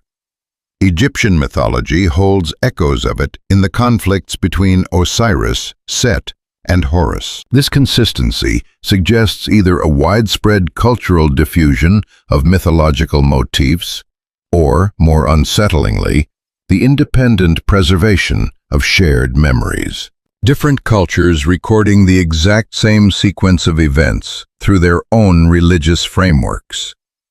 If these myths encode actual cosmic events rather than pure imagination, it suggests that what happened to the Anunnaki was part of a broader paradigm affecting the entire divine hierarchy across the ancient world. A succession, a revolution, a changing of the guard that occurred in the mythological past, but was remembered clearly enough to be anchored in the foundational myths of multiple civilizations. And there is a common thread in all these traditions. After the cosmic war, after the succession, direct divine presence in human affairs diminished. The younger gods who won did not walk the earth like their predecessors.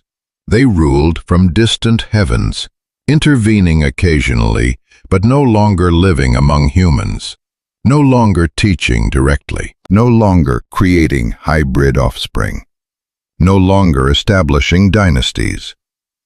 As if the war itself, or the victory of the younger gods, established a new protocol that demanded distance between the divine and human realms. As if one of the casualties of the cosmic revolution was the intimate connection that had previously existed between gods and humans. A connection the older deities, like the Anunnaki, had maintained, but which the new order chose or was forced to sever. So we return to the question that opened this journey. What if the Anunnaki didn't leave by choice? What if something more powerful arrived? The myths, when read as potentially encoded history rather than pure fantasy, contain consistent patterns. An ancient order of gods, who came down from the sky, who created or modified humanity, who walked the earth as kings and teachers, a period of divine-human interaction that ended abruptly. Wars among the gods themselves, a flood that nearly destroyed humanity, a gradual withdrawal of direct divine presence, and in the later myths of various cultures, the emergence of a new divine order that claims supremacy over the old. If we take these patterns seriously, not as literal fact, but as potential memories filtered through the only interpretive framework ancient minds possessed, they suggest a sequence of events: arrival, intervention, conflict, departure. But a departure under what circumstances? Were the Anunnaki recalled by a higher authority? Ont-ils perdu une guerre face à une faction plus puissante? Did they lose a war to a more powerful faction? Did something happen that made the earth inhospitable or irrelevant to them? The tablets do not give a clear answer, but the silence itself might be the most important clue. Civilizations do not forget their gods casually. The fact that the Anunnaki were remembered in such granular detail, that their names, hierarchies, and conflicts were recorded with such care, suggests their departure was traumatic, significant, and sudden enough to mark a sharp before and after in human consciousness. Something happened, and humanity has been looking up at the sky, watching, waiting, and wondering ever since. The evidence, when pieced together from tablets, king lists, and temple inscriptions across millennia, forms a pattern. The Anunnaki arrived or emerged in the distant past, bringing kingship and knowledge, transforming scattered human settlements into urban civilization. They walked among humans, created hybrid offspring who ruled as kings with superhuman abilities and impossible lifespans. They established hierarchies, built temples, organized society according to principles they had brought from wherever they originated. The sky, the Abzu, the cosmic realm beyond human understanding. But their presence was not peaceful. The tablets describe conflicts among them. Enlil against Enki over the fate of humanity. Struggles for the tablet of destinies that determined who held supreme authority. Wars using weapons that shattered mountains and made stones speak. The descent of Inanna, revealing that even gods could die, that there were powers higher than the Anunnaki themselves. These were not stable, benevolent rulers, gently guiding humanity toward enlightenment. They were powerful beings, engaged in their own struggles, their own political conflicts, their own crises of succession. And humanity was caught in the middle, created to serve, taught just enough to be useful, but with limits placed on the knowledge we could access. The Watchers who crossed those boundaries, who taught forbidden arts, were severely punished. The Tower of Babel, attempting to rebuild the connection with the departed gods, was scattered and confused. Humanity was allowed to keep what it had been given, but prevented from going further, prevented from reconnecting to sources of knowledge that had withdrawn. The flood marks a sharp boundary in every tradition that records it. Before gods walking the earth, hybrid rulers with impossible lifespans, direct divine intervention. After, a gradual fading, an increasing distance. Human monarchs claiming divine favor, but no longer possessing divine blood. Something fundamental changed. The age of direct contact ended, and the explanations preserved in myths across multiple cultures all involve conflict, catastrophe, and cosmic succession. Marduk rises to supremacy in Babylon, and the older Anunnaki bow before him. The Olympians defeat the Titans and chain them in Tartarus. Across cultures separated by geography and time, the pattern repeats. Younger gods overthrow the old, and after the succession, the older gods withdraw or are removed. They no longer walk the earth. They are no longer directly accessible to human worship. What if the Anunnaki did not choose to leave? What if they lost? What if the cosmic succession described in the Enuma Elish and echoed in Greek mythology actually happened, and the beings who had walked the earth as teachers and kings were defeated, bound or banished by the power structure that replaced them? The younger gods who took control established different protocols, different relationships with humanity. Distance instead of intimacy, prayer instead of direct communication, divination instead of clear instruction. Or perhaps the Anunnaki were recalled by an authority even higher than themselves, judged for their intervention in human affairs, for creating hybrid offspring, for teaching knowledge humanity was not meant to possess.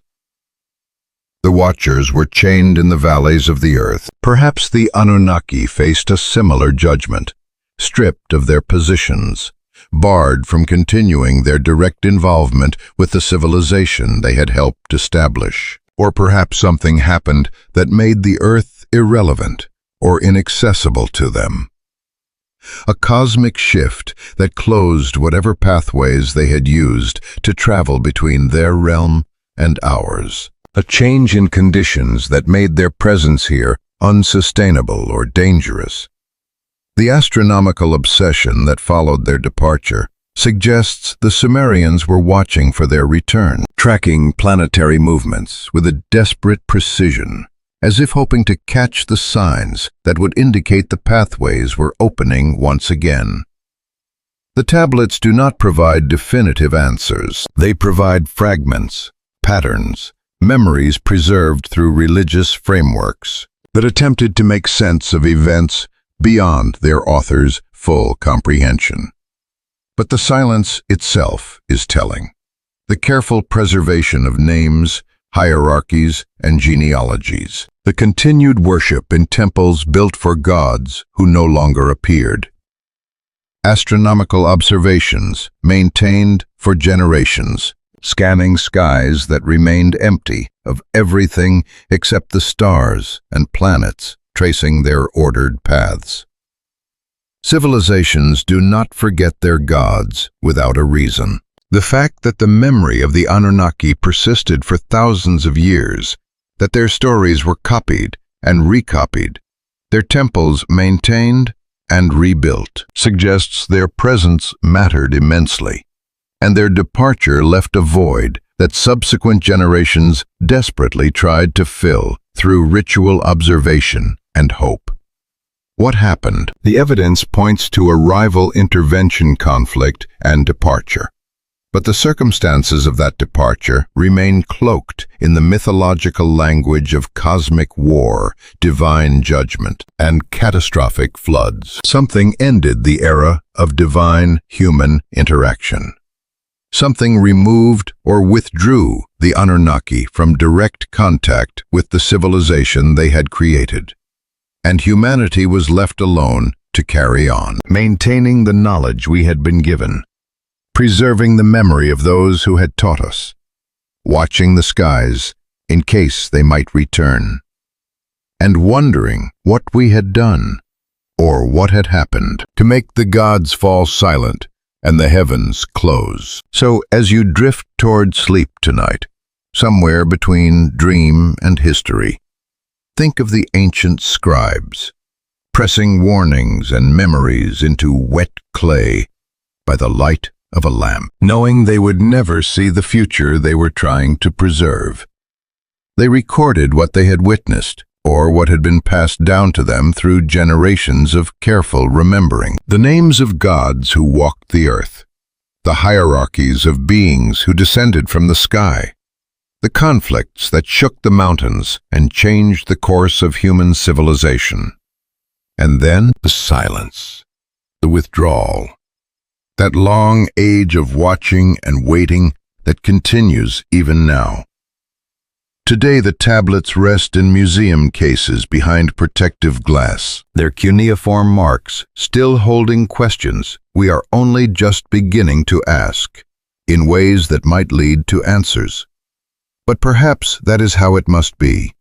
Perhaps some knowledge is meant to wait, patient as stone, until the moment we are ready to understand what our ancestors were truly saying. Not mythology, not primitive superstition, but a memory encoded in the only language available to a people trying to preserve something too important to be forgotten. You are connected to them across all the millennia that separate your world from theirs. The exact same questions that made the Sumerian astronomers scan the night sky with such desperate precision still tug at human consciousness today. Where did we come from? Who taught us? Why did they leave? Will they return? The tablets do not answer these questions conclusively, but they preserve them. They keep them alive. They ensure the wonder continues across the generations. So let yourself drift now into that same darkness those ancient watchers knew. Under those same stars, they tracked with such intensity, part of the exact same human story of memory, mystery, and hope. The Anunnaki may be silent, the skies may seem empty, but the questions remain. And perhaps in the space between sleep and waking, in the dreams that come when the conscious mind loosens its grip, some echo of that ancient knowledge still resonates, still calls to us, still connects us to a past that was stranger and more profound than we have allowed ourselves to believe. Rest now. The ancient world will always be there, waiting with its secrets and its silence. When you wake,